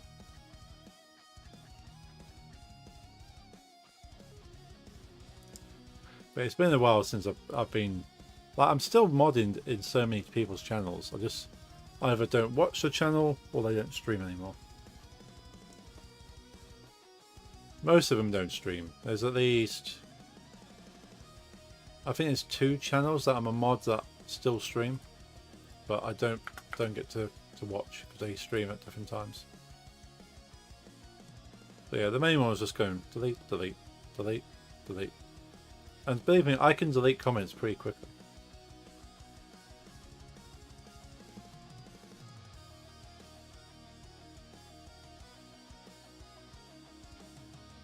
This might be the breaking thing here. Only mod Jeffrey's Twitch. That's fair. To be honest, I don't generally need mods, which is why I've been okay sort of not finding any others, but I do have all my mods are like IRL, well, yeah, all my mods are IRL friends, people I've met. So I wouldn't really mod someone that I haven't met. I have had mods I've not met before, but only because they've been big supporters of the stream and they're always there. But those mods haven't been around for ages. I think I did unmod people that I've not seen in a long time. But I kept people as mods that I've met in real life.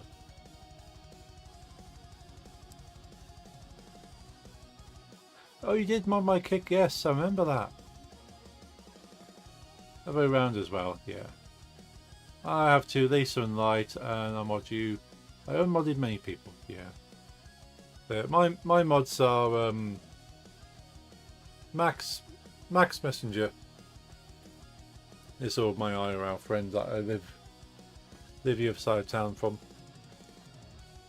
He mods on both Twitch and YouTube, but then he doesn't get the time to watch me anymore.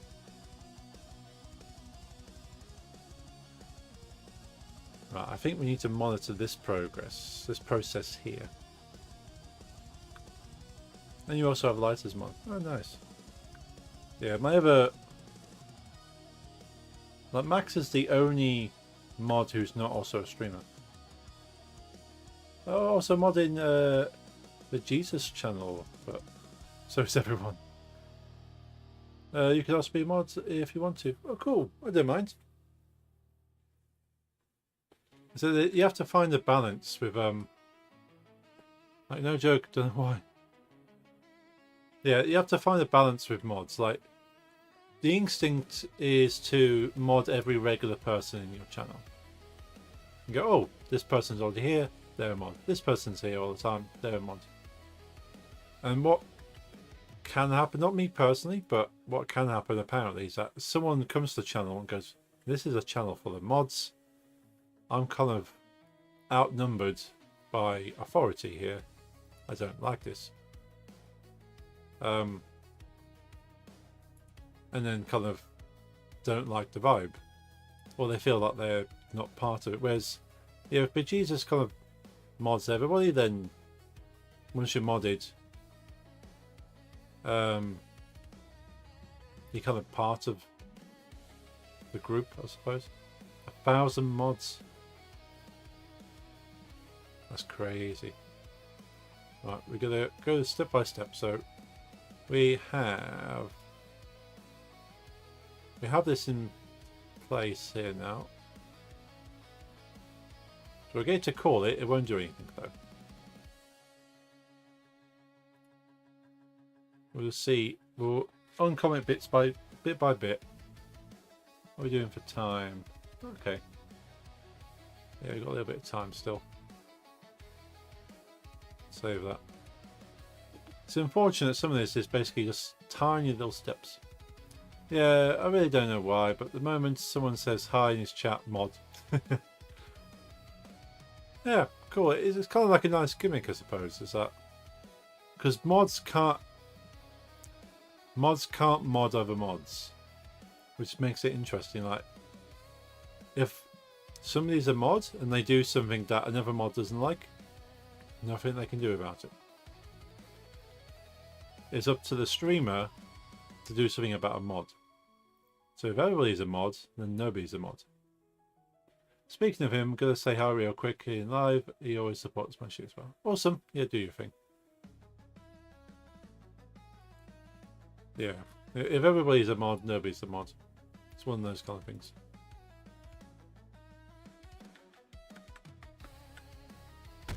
So again, you have to trust who is your mod, because if one mod upsets another mod, then it's down to you to deal with it. And the whole point of having a mod is so you don't have to deal with people.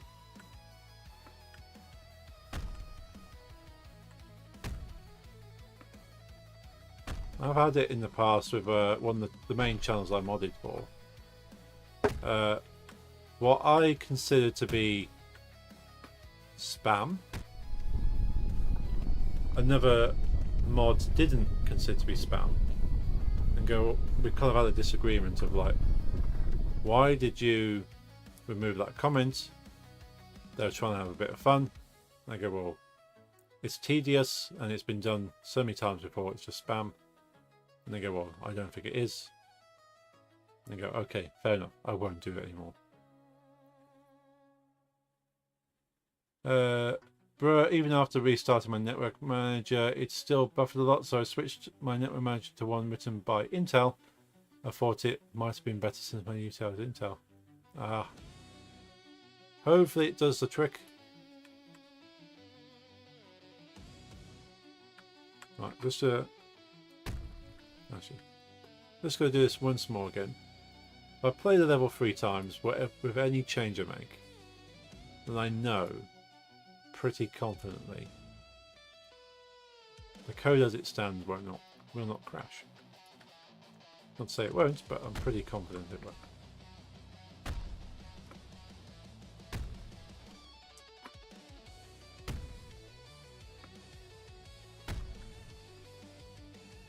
Turns out that didn't work, so I switched back to the normal network manager, but then it didn't detect my network device, so I had to reboot my PC. Oh no!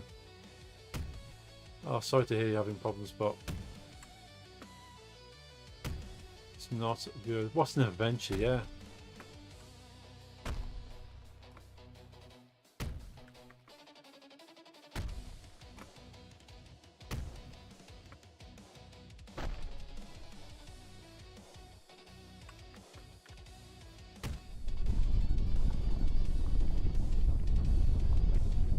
Okay, pretty much the same things again.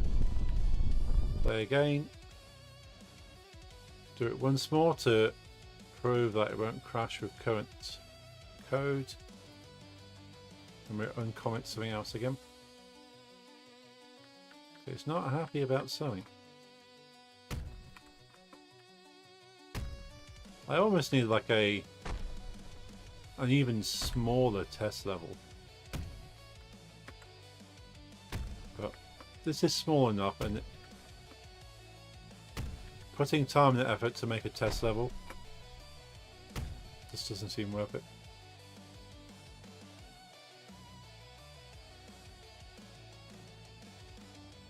Oh, Lisa also mod in BJ chat. A perks of Linux, you can just switch what messages to your internet connection on the fly. That's pretty cool. I've not looked that far into Linux actually. If you say hi now there, your mod, I swear. That is kind of funny and cool at the same time.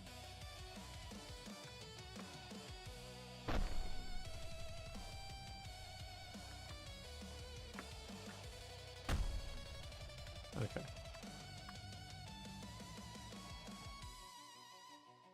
Not playing the sound though, I noticed. It's not a major thing, but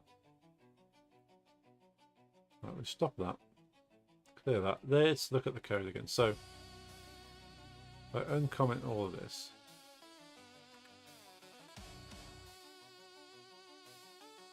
Oh, of course. So what we're doing here, so this gets current level number. So this in itself could be an issue, but then that's all that's doing is, let's have a quick look at this.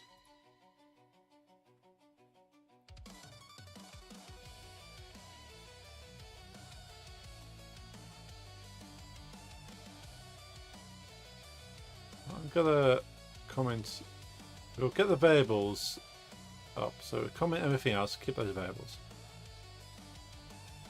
I knew something was off, but I didn't know what until you mentioned no sound. Yeah. So used to the rumble sound effect.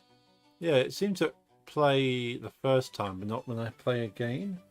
So I might have to check to see whether there's something that determines whether it plays the second time. But that's not a major game break. It's just needs to happen. Okay. So we'll have a look at these two. We'll only play it once because it's only putting a variable there. The thing is, if I take too big a chunk at this stage, I feel we end up going backwards. Evening, buddy. Speak of the devil, how's it going, dude? Hope you're doing well.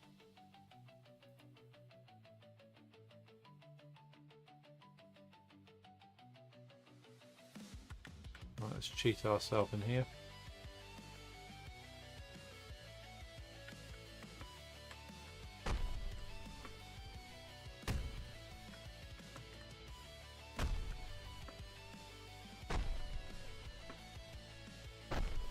How's your week been? Hope it's been a good few days. Thought my ears were burning. Yes. Talking about moderators and people I know who join my stream in real life.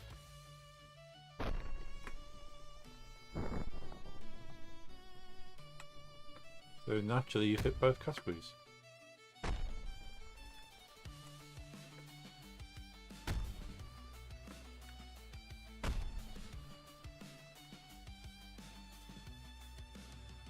Okay. It's happy there. That's not an issue. Just to be on the safe side, I will play it once more. So I know that line of code isn't an issue.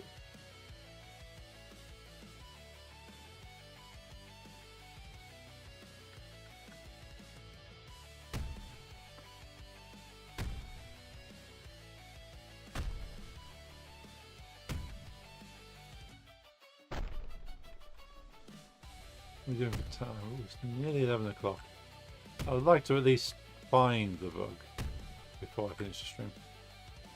This afternoon I saw a YouTube short on a British woman speaking about how bad age verification is and that everyone should sign some petition to push back. Yeah, the problem with the age verification system is that it's the data collection element.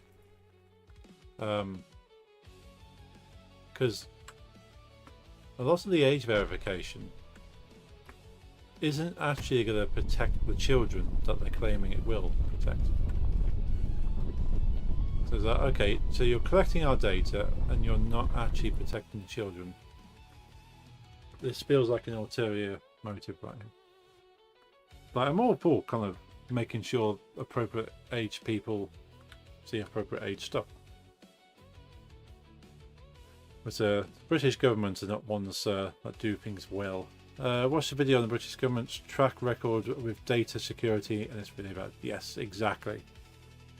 Now the whole thing was they tried to bring in a universal ID. So basically, we have different forms of ID. We have our passport, we have our driving license, we have our medical, all these kind of different numbers that are associated with us, and have different forms of data. What they wanted to do is just bring it all together so all forms of data are managed centrally and connected, and you can pull it, one organization can get all your data. On paper, sounds a brilliant idea. You don't have to have different departments talking to each other to try and get things connected and finding out that this information is connected to that information. But British government and their track records, do you really want all of that to be available in one lump based on how they handle stuff? Not really. One time they sent a lot of sensitive data with bank details, including 20 million people, sent it on 2 encrypted CDs, and the CDs got lost in the mail. Yes, mass surveillance, man. But yeah, that's kind of generally the thing that go, oh, we need to do this to save the children. Just hand over all your sensitive information so we can be held by an offshore company, which is the thing as well. That why is a company that's not even based on the British shores holding British citizen data? That doesn't seem secure to me, and to many people. So again, in principle, it's not a bad idea.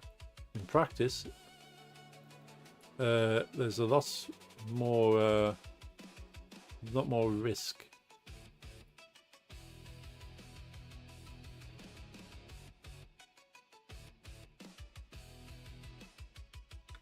Let's, rather than debug log error, let's just go debug log. I'd rather know that it's done a thing and not just kind of crash it. So we'll check this thing next. Yeah, save that. You have to do anything tomorrow, buddy? Yes. You know Den from Swimming World. He was 70 yesterday. It's this party tomorrow night. Or tomorrow evening. Because people aren't going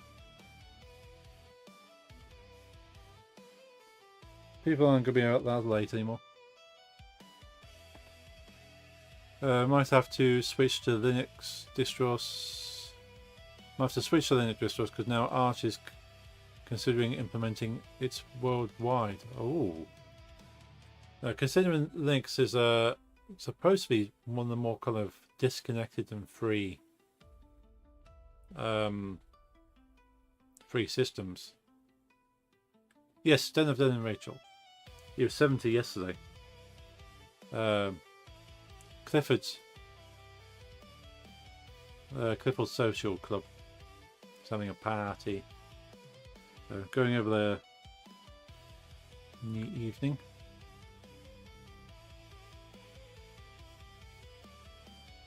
We have a 70s disco.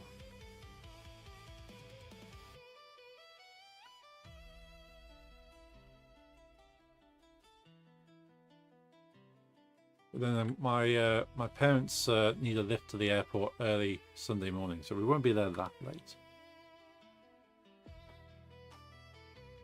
So plenty of resting. Right, we made a save there. We save that. Save Unity. Play the game. But yeah, I didn't realise Den was 70.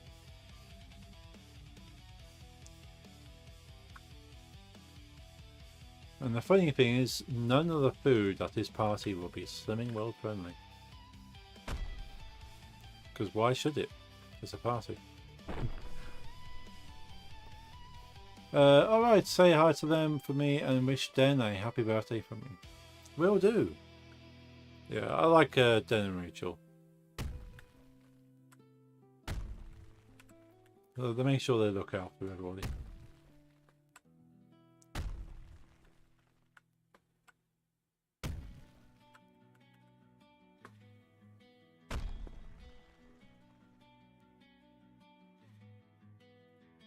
I don't know how he managed it, but what did he end up having?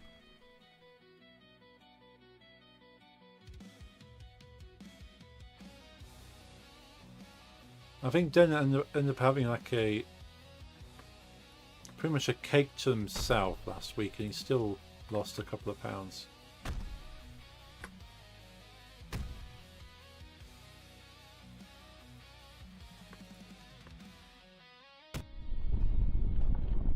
That's the rumble sound.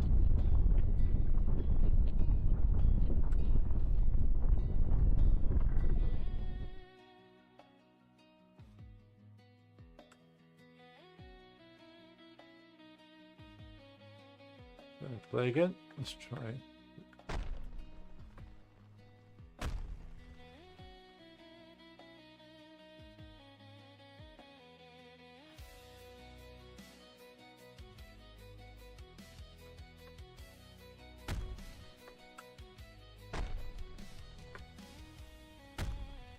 You got anything planned for tomorrow, Max?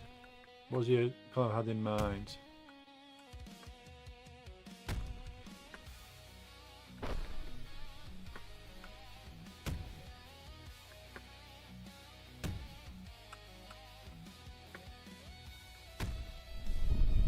Okay, rumble second time.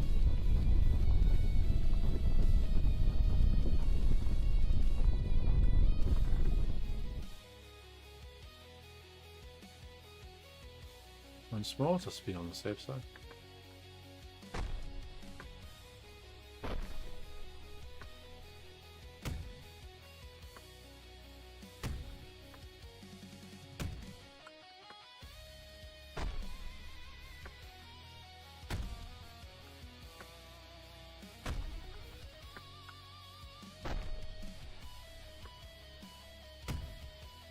Cool, we'll cheat the last bit in. Castle.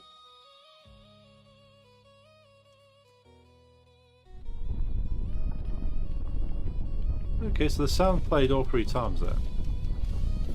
I was asking because Dan Keener's band Lucky Number You are playing a gig in Birmingham tomorrow afternoon. Oh, nice. Yeah, probably not going to be able to reach. Yeah, playing, going to Birmingham and then going back and then the party. And then going to bed early. I would like to see Lucky Number You at some point though. I've heard their music, really good bands.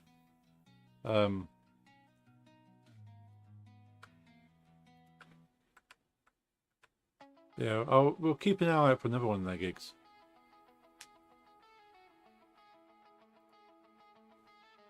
How Damien doing? I'll probably have to message you with the details.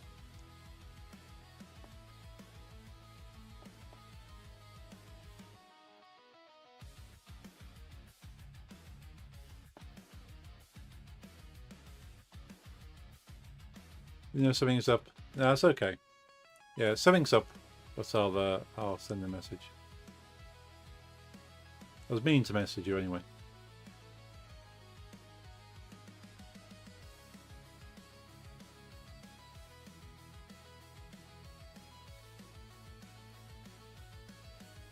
He seems happy. Damien seems happy.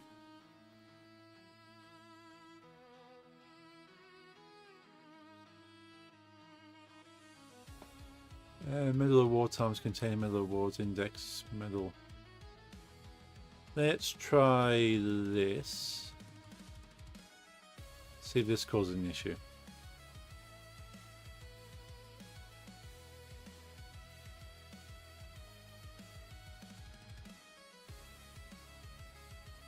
We get a crash. At the moment, not doing anything tomorrow. Yeah, sorry, dude. Yeah, if I was free, I'd definitely, would definitely go to the gig.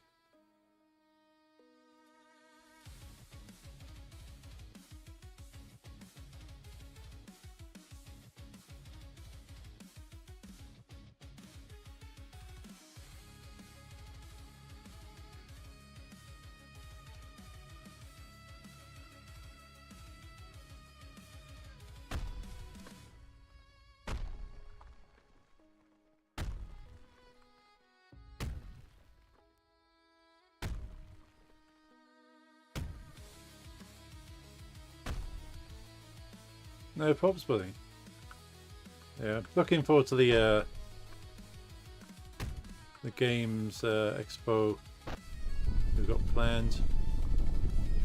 I'll try and book some other things in. Right. That seems happy there. Go play again. Play again.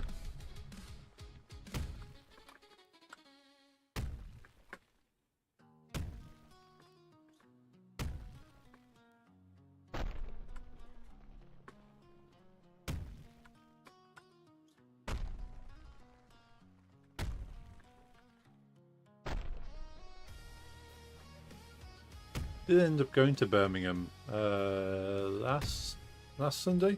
Yeah, last Sunday, just gone. Went to see a the best thing I could probably describe is she is a Canadian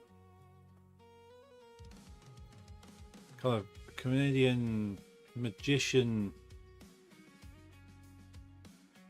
act that kind of behaves like a British pantomime dame.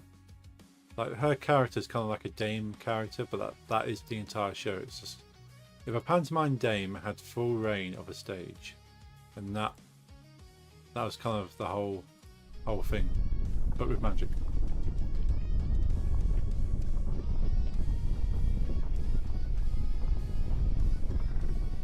Love the way that in Unity you can just edit the scene using the Unity tools while the game's running. Yeah. The latest version of Unity, actually, they've added more of that. They've added things like because all these parameters here, you can just mess with the parameters mid runtime, and you can actually have it so anything you change, you can change stuff on the left, change stuff on the right, and just have it saved into it. So you can actually adjust on the fly. Go, oh, that jump is a bit too powerful. Let's tone that down. Or that hitbox is a bit too big. Let's adjust it. And you can just do that in runtime and then save it. So it is quite cool for that. But yeah, even like this little tick box here, ticking that executes code that only I can tick this box because it's a variable. You can do it in Godot too, but it's a bit more inconvenient. It's cool that they got that feature. I was in Birmingham on Wednesday. Went to see Frank Turner's brilliant. Oh, nice. Yeah, the act, you may have seen it on social medias. Her character is called Lucy Darling. 1940s inspired dinner host, as she's described herself. But in British terms, it's basically a pantomime dame drag act.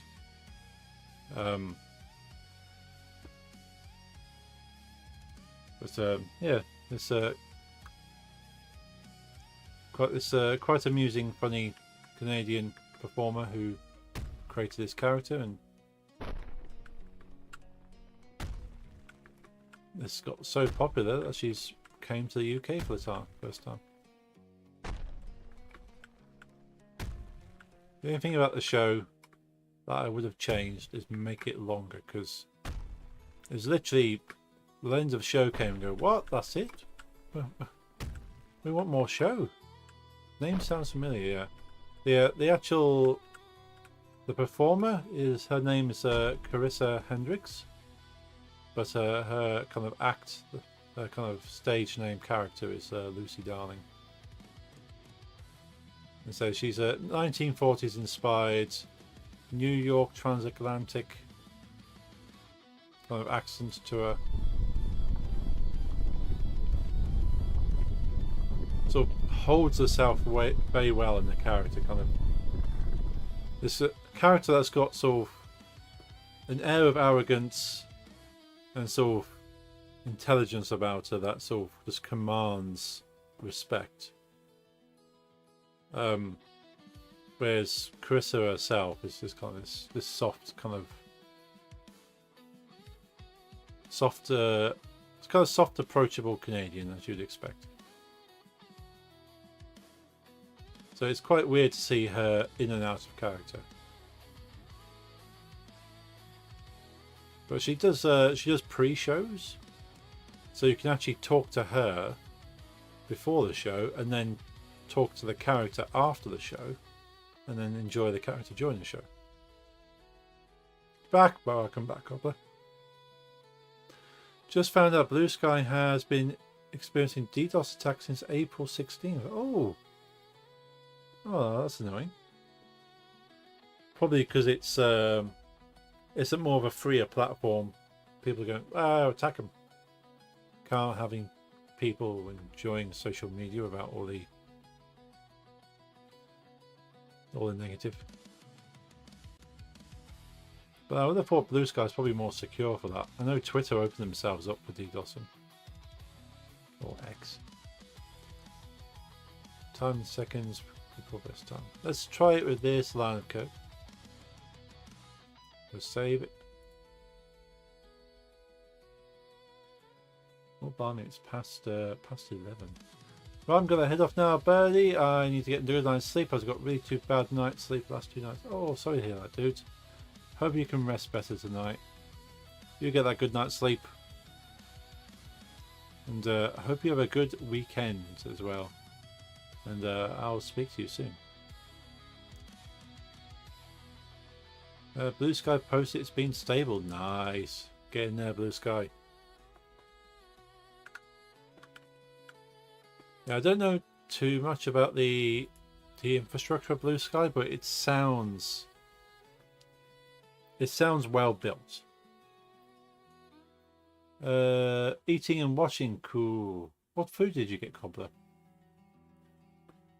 Always like a good meal. Night or night, Max. Yeah, I'm a big fan of a good meal. Do love a good meal. Yeah, I like Blue Sky. I need to post on Blue Sky more, but I've found as time's gone on that I have less to kind of post about. Or less than I feel worth posting, to be honest. Like, most of what I would post about, I kind of talk about on stream. I'm not one to kind of try and summarize what I end up talking about on stream. Because I could go through the VODs and go, oh, that was a cool, interesting topic. Let me make a post about it. Like, same with clips, I could go through my VODs and make clips and post it on social media. And no sound there for some reason. That is odd. Nothing has changed here though. Let's play again. Chicken sandwich, but now some kind of dessert with fruit. I'm trying for the first time. Ooh. But I'm a hit and miss with fruit. Like, fruit is supposed to be a good dessert, but then a chocolate cake is far better. And I know I should eat more of the fruit. So well done for trying the fruit dessert. I know fruit is not easy for everyone to kind of enjoy for one reason or another. Down for a chocolate cake? Oh yes, can't beat a chocolate cake. I just remember I promised Nix I'll get them a cake tomorrow. I wonder if they'll remember. I don't think they're watching the stream. They probably won't remember.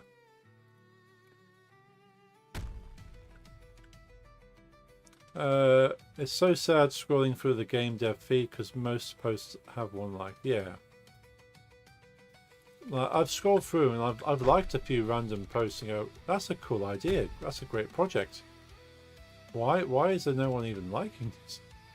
But then it's basically shouting into the abyss and hoping someone listens.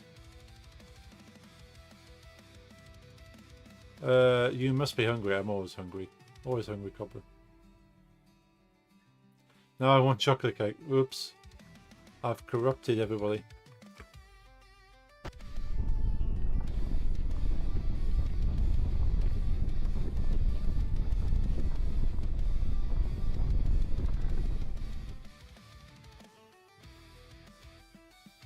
Yeah, I think I'll still keep my promise to Nix. I'll buy Nix.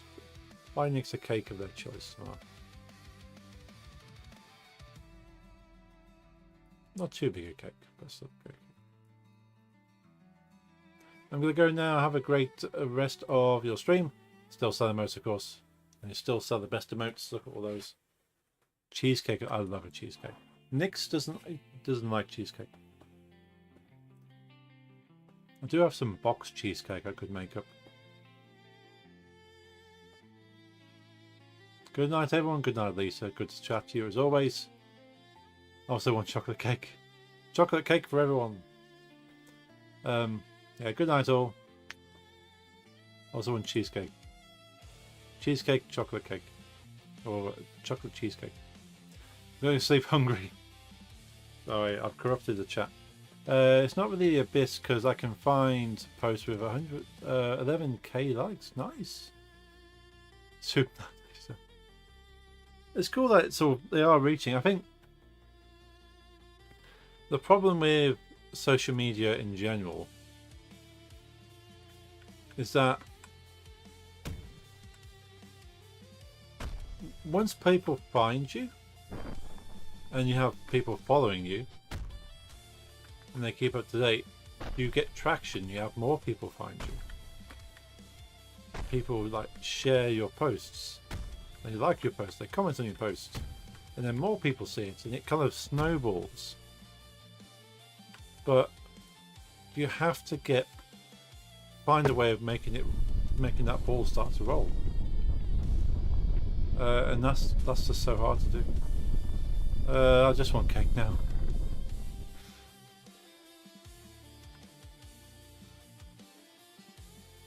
Like, with my YouTube channel, I've only just hit 1K subscribers in the past few weeks.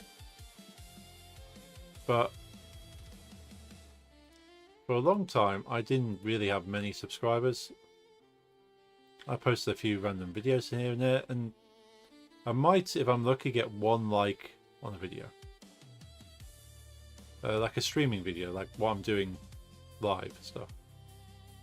But I'm finding I'm getting more and more people liking them, and more people subscribing. But it's taken some time to get there.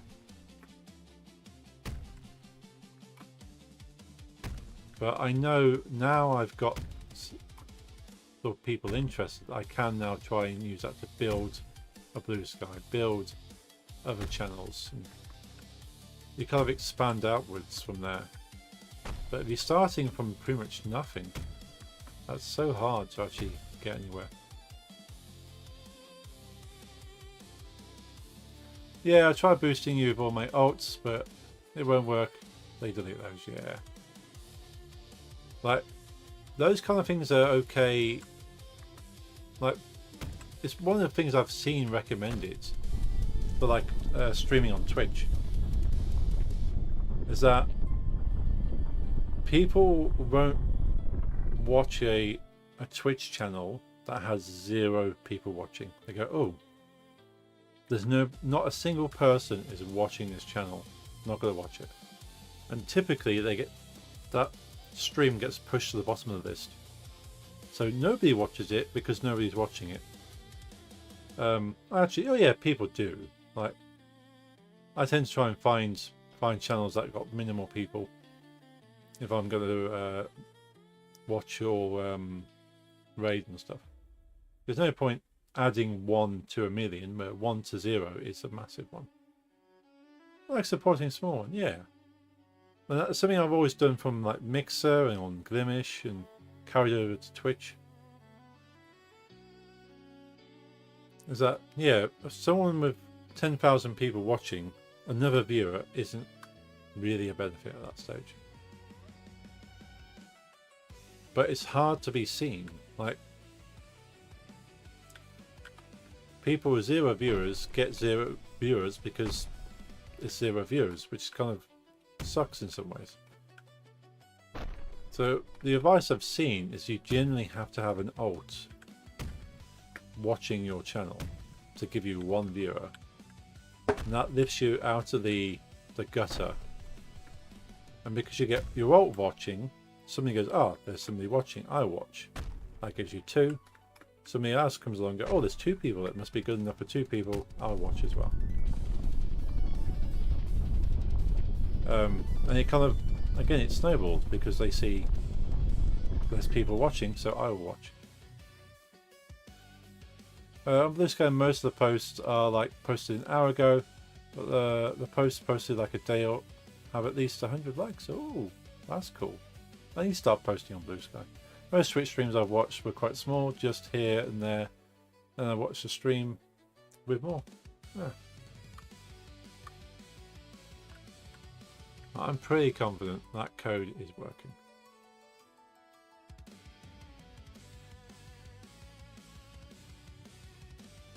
Right. Let's try that one. We've got 2 more lines there. Actually, no. We'll push it out. We'll do 2 lines here. These 2 lines, which means that one will be the last one.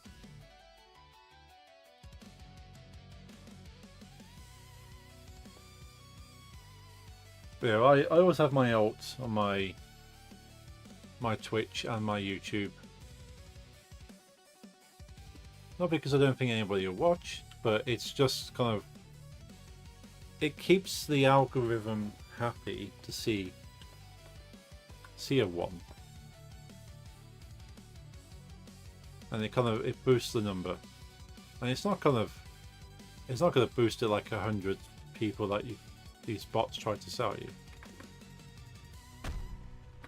but it's just enough to lift you out the gutter, and people will come. ultimately in itself, it doesn't really benefit you. But it gets things rolling. Gets people interested enough to start watching.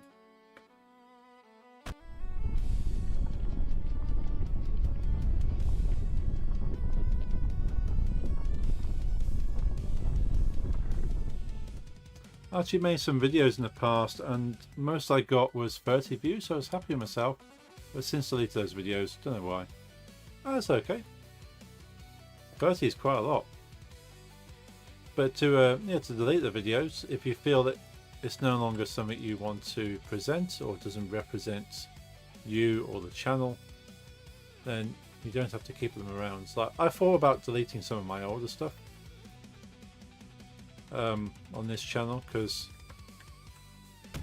I've changed my YouTube channel from just being a personal, hey, here's a cool night I went to, here's a cool festival I went to, here's a cool gig I went to let's play some games, let's build some Lego models, let's try and make a game. Ultimately this channel is me, so I feel even though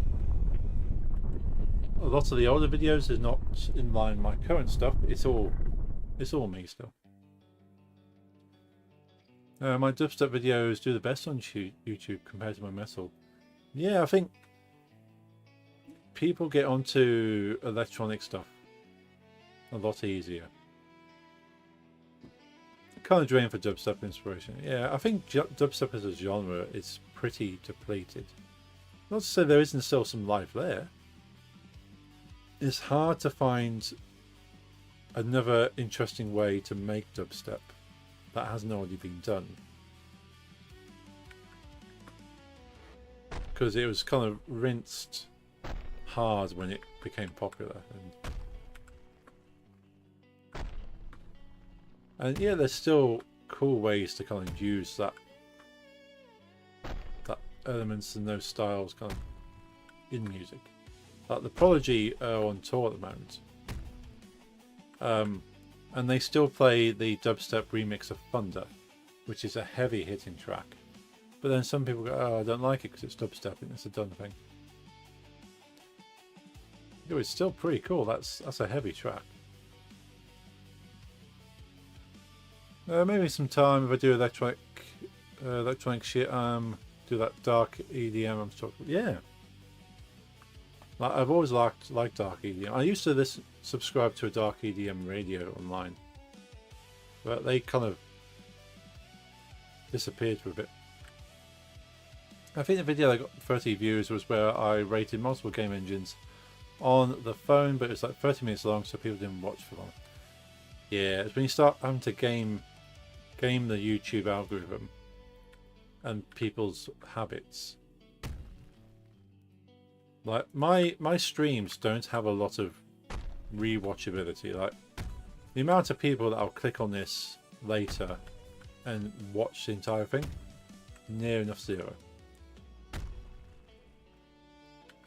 But yeah, my streams are mainly for people that watch live, and I've thought about cutting these down into clips and stuff and making YouTube shorts, but that's a lot of time if I can't guarantee it's interesting enough by itself. Listening to Cult Messiah now, still love that one. Oh yeah, I was listening to some Cult stuff the other day actually. So again, driving along, had Bandcamp open, I'm just tapping some of the EPs to just kind of play while driving. Sounds great on the car stereo. I'm happy that code's fine. You know what, maybe I'll try making EBM tomorrow. My left hand is enough for MIDI. It will be slower, but it's enough. Yeah, you find something that you feel comfortable doing. Like it scratches the itch of music production. And you feel you're not kind of completely out of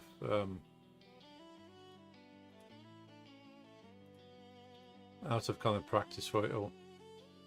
Right, we'll comment this one line. If it works after I uncomment that line,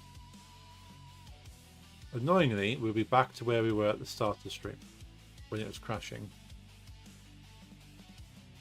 And I will be very confused and tired, and it'll probably be the end of the stream. So we'll see it. We'll see how this works, and then we'll uncomment the last line. What's EDM? What's EDM and what's EBM? Or this music lingo? Everything's abbreviations now. The EDM is electronic dance music, which is the umbrella, all-encompassing term for this has music that has been made on a computer. So maybe someone sat there, they've sequenced a drum loop, or they've made a synthesizer, or so that's all EDM. So any type of genre, trance, hardstyle, even really like dubstep, drum and bass can be classed technically as EDM. But EDM specifically as a genre is more kind of David Guetta or big room kind of dancing stuff. Because you could call the Prodigy EDM, but it feels dirty to call the Prodigy EDM because they're more than that kind of pigeonhole. Yeah, electronic body music, EBM, is kind of a fusion style, isn't it? From what you said last time.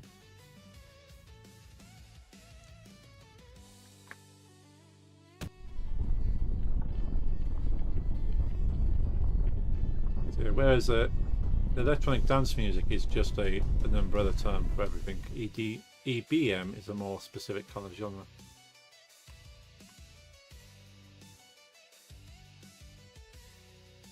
Let's test this again. Cancel order.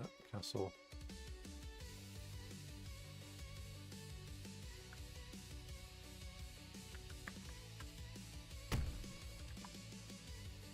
Leaving the stream slightly more educated than when I joined. That's what we hope for here, but if ever we can go away feeling a little bit more enriched, whether it be mentally, physically, or emotionally.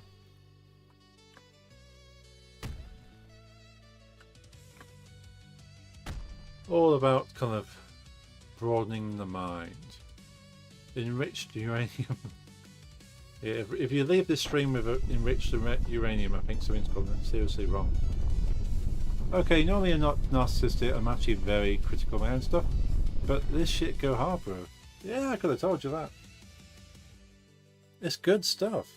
Like, you can really kind of really get down to it. And it's really, it's hard when you've just made it, or you kind of put it aside and go, they could have been better. Let me make another one. You go, that's okay. Let me make another one.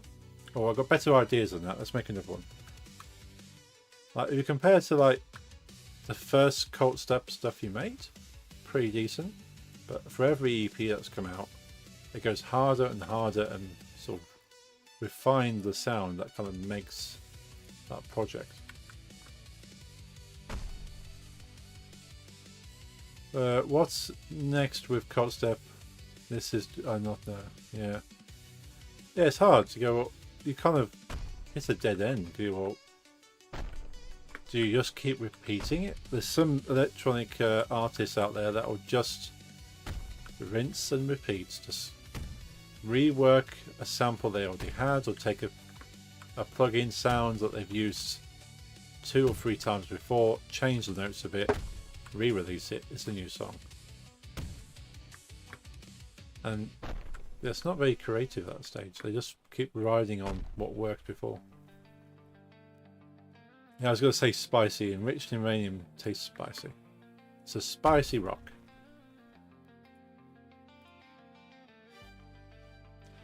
May or may not still be craving a chocolate cake. Oh, I've really done something, haven't I?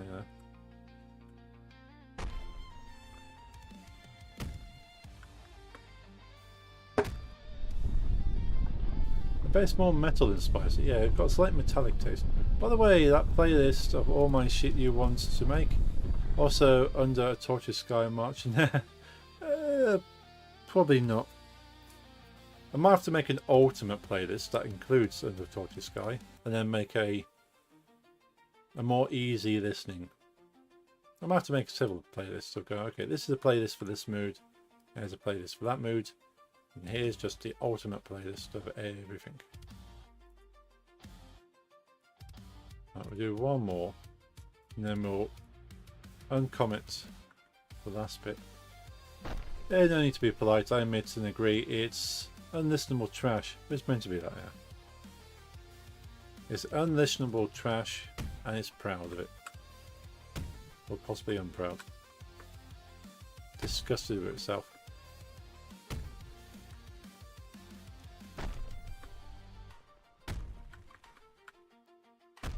Yeah, it's definitely, I definitely need a ultimate playlist of Cult Step. Because I'll just hit play on that and just let the whole thing run. I forgot to make Synthwave and Witch House. Oh yeah. You also make that styles. Like, if I made a playlist of all of your projects, it would be quite a jarring journey. I take making playlists very seriously most of the time, so I have to listen to a song twice to decide where after which song it's supposed to play, and so the playlist flows nicely. Cool. You'd make a good DJ bot. A lot of DJs do that on the fly, but then some prepare it beforehand and then just kind of play it out. There is room for Gothic EBM. Is there room for Gothic EBM? I think so. Sometimes the spam adds songs, yeah. The thing is, if you've got the ability to rearrange the songs once they're in the playlist, add them all, go, here's a playlist of all these songs that I like in this particular style. And then you go, actually that sounds better after this, sounds better after that one. But yeah, for DJing, as a DJ, you go, well, this song has a similar sound to this song. And sort of a similar tempo or similar key. And you just want something that just flows into that, keeps the energy. And it's an art style. Like, there's some people that think DJing is literally just playing one song followed by another song. And some DJs are probably that is the case. But as you know, trying to make a decent playlist that you enjoy, there's some skill to that. And ultimately a DJ is creating a playlist for sort of creating it live for the people there to listen to and enjoy their night.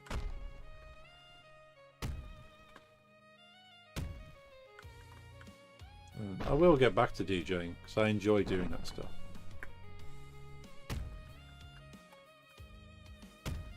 But it takes it out of you mentally because you are trying to think 2 songs ahead. Like, okay, if I'm playing this song now, what song would sound good after this song, and then what song would sound good after that one, while that first song is still playing. Actually, I did dabble in DJing, but the gig I got cancelled. But I had a very nice playlist, and even managed to transition from one song to another, which worked amazingly, even though it's not what transition was supposed to work as nicely as it did. Okay. Awesome, well done. Yeah, DJing is a lot of fun, but it's a lot of stress as well. Sorry to hear that got cancelled.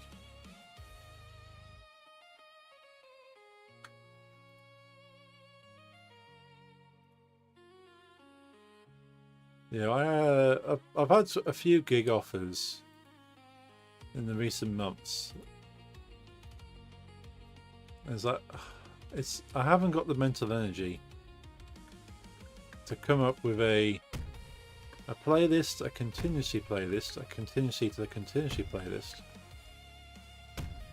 and then another 3 hours worth of songs that I can just throw in when neither of the playlists are working.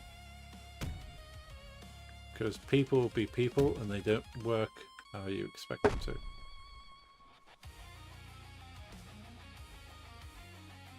Because for the song I had to find a good place to start the crossfade without my special effects like I normally do. Ah, yeah.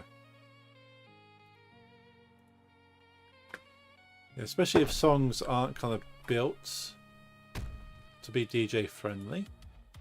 There's loads of songs I'd love to mix. They're not DJ friendly though. They don't have a nice clean area to bring the fade in. But then I like to challenge myself sometimes to go, okay, this is a difficult song to try and transition and mix with. I wonder if I can find a way of doing it.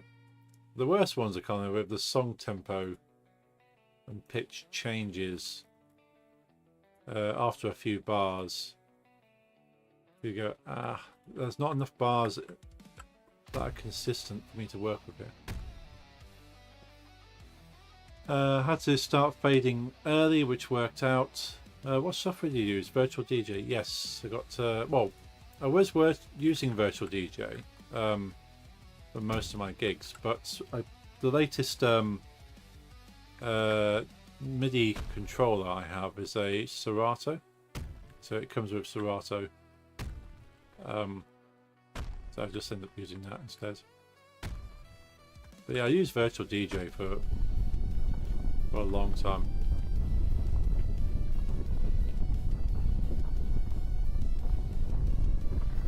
For the gig, the playlist mostly has songs with the same tempo. Nice. That's a nice, easy one to work with. Let's do one more test. So we are pretty much where we were at the start of the stream, apart from we fixed the play again button. But we have progressed since the start of the stream. It's not a complete waste of 2.5 hours as far as the dev's concerned.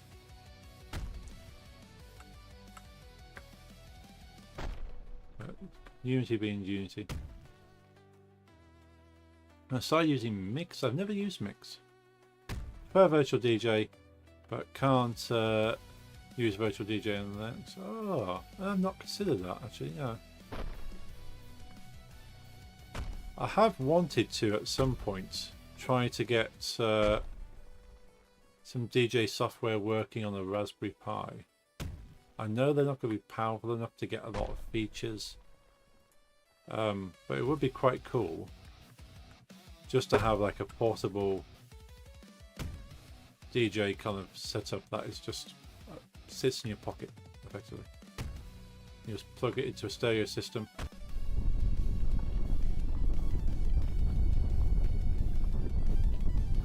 You actually build it so you got the jack ports on there. So you just plug that into a stereo onto the Pi. Have a screen plugged into it, and then the MIDI controller into that. But yeah, probably a Pi 5 with 8 gig of RAM maybe. At that point it's quite expensive. Right, okay, so I don't think the only thing that's not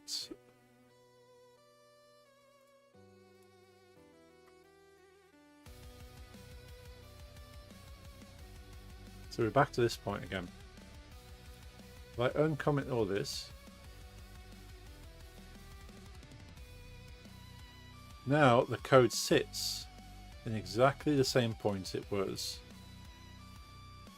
at the start of the stream. Can we crash it?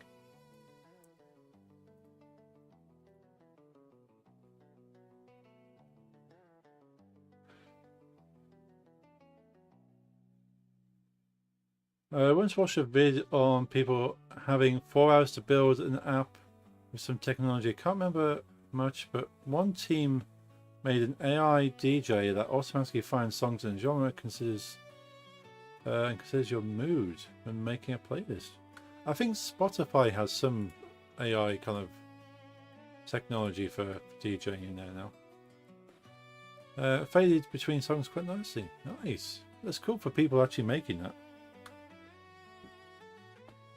But yeah, I know Spotify has like a virtual AI DJ feature now. Where it tries to like crossfade it at the right point, it finds the right songs. Spotify's DJ X, but it's just meh, not good. Yeah, it's not great, but I still think it's pretty cool that they've made something, but it would never replace. It fades. What would be cool is if it automatically tempo matched and beat matched the tracks, but then that would do DJ that would job.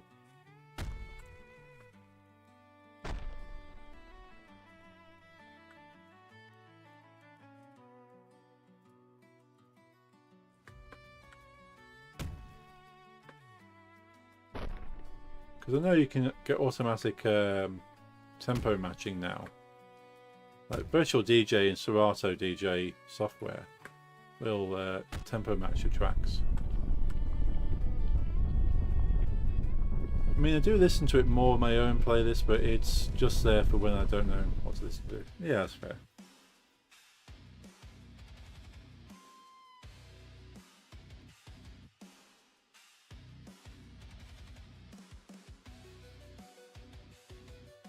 Okay, so we are pretty much exactly where we were at the start of the stream now.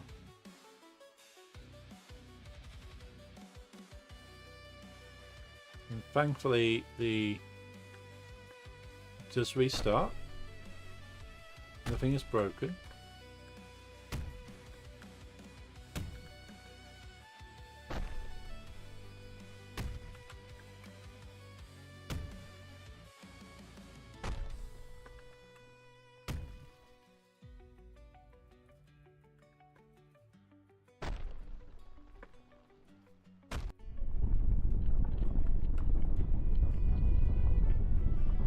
I think Mix has an auto tempo match, but it got more in my way than help.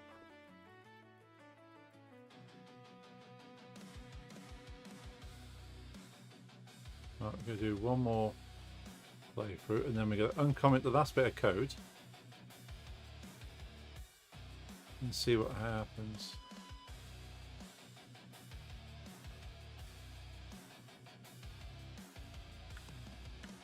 I wonder if you're. I wonder if it's that. It might be that hedge over there that's causing its issues. But why it crashed previously, I don't know. Don't match the tempo exactly on some songs because I can get very specific transition. Don't match them perfectly. Ooh, well, that's cool.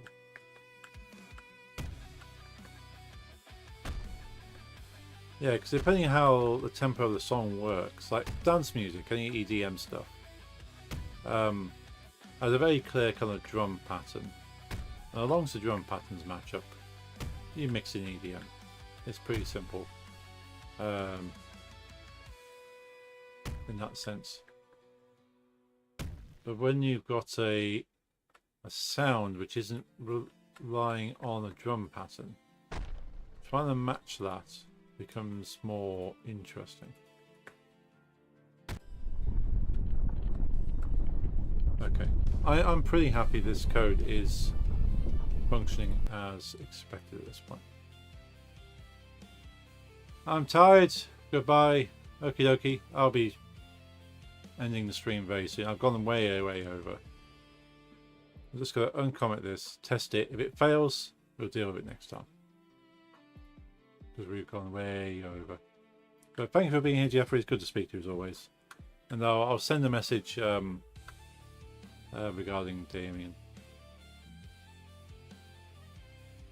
Right, test.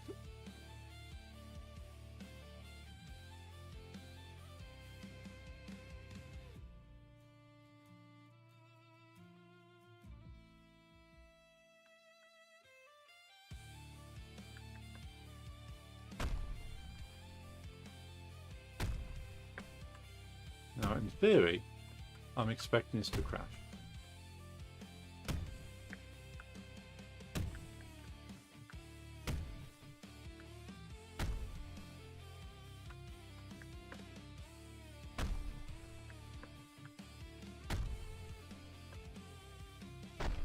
If it crashes, at least I know what is crashing it. Or at least pretty confident I know what's crashing.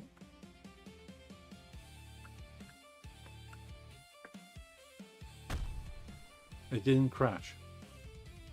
I've literally changed no code. We're now at the stage of it's working, and I don't know why.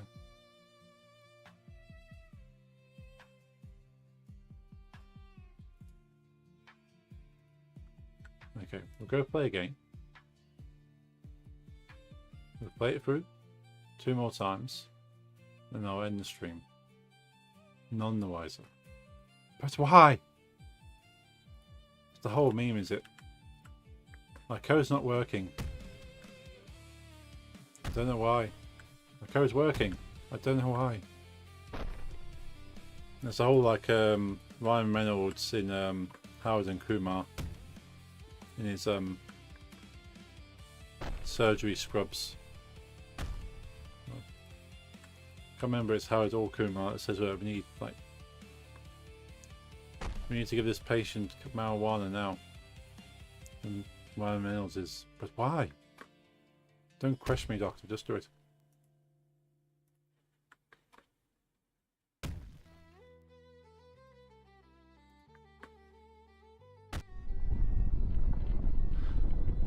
Okay. Test 2 successful. We'll go for a test 3 and then we're ending stream. Having not actually changed any code, but it's now working. Right, third and final test.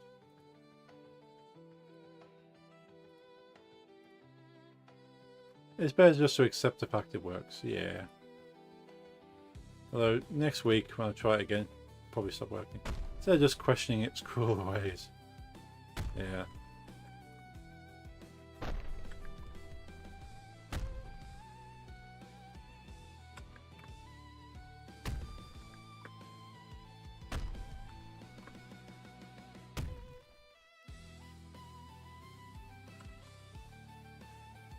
So we've got one over here, and then one here, and then realising it's 1 AM, still got a grind session ahead. Ooh, yeah.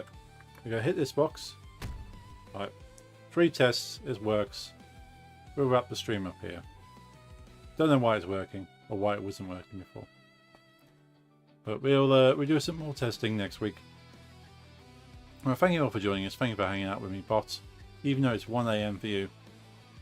I do appreciate that. Let's go back to the main screen. Cool, I'm gonna get some rest now because I'm way up. That's why, Junkie. That's why. Yeah, I'm gonna get some rest. So I hope you do too. Thanks for hanging out, bots. Good to chat to you as always. Thank you, Jeffrey and Lisa. Thank you, MH, Official Ugg, Cobbler, Max, all of those awesome people, and then all my lurkers, I see you there. Thank you for the support as well. Good night, enjoyed the stream as always. See you next stream. Indeed, thank you, but I'll be back on Monday doing some trying with Jeffrey and Lisa, dodging the soup. But until then, hope you have a good weekend. Enjoy the rest of your Friday evening, and I shall see you Wednesday. Monday, can't speak, too tired. Right. Good night all. See you then.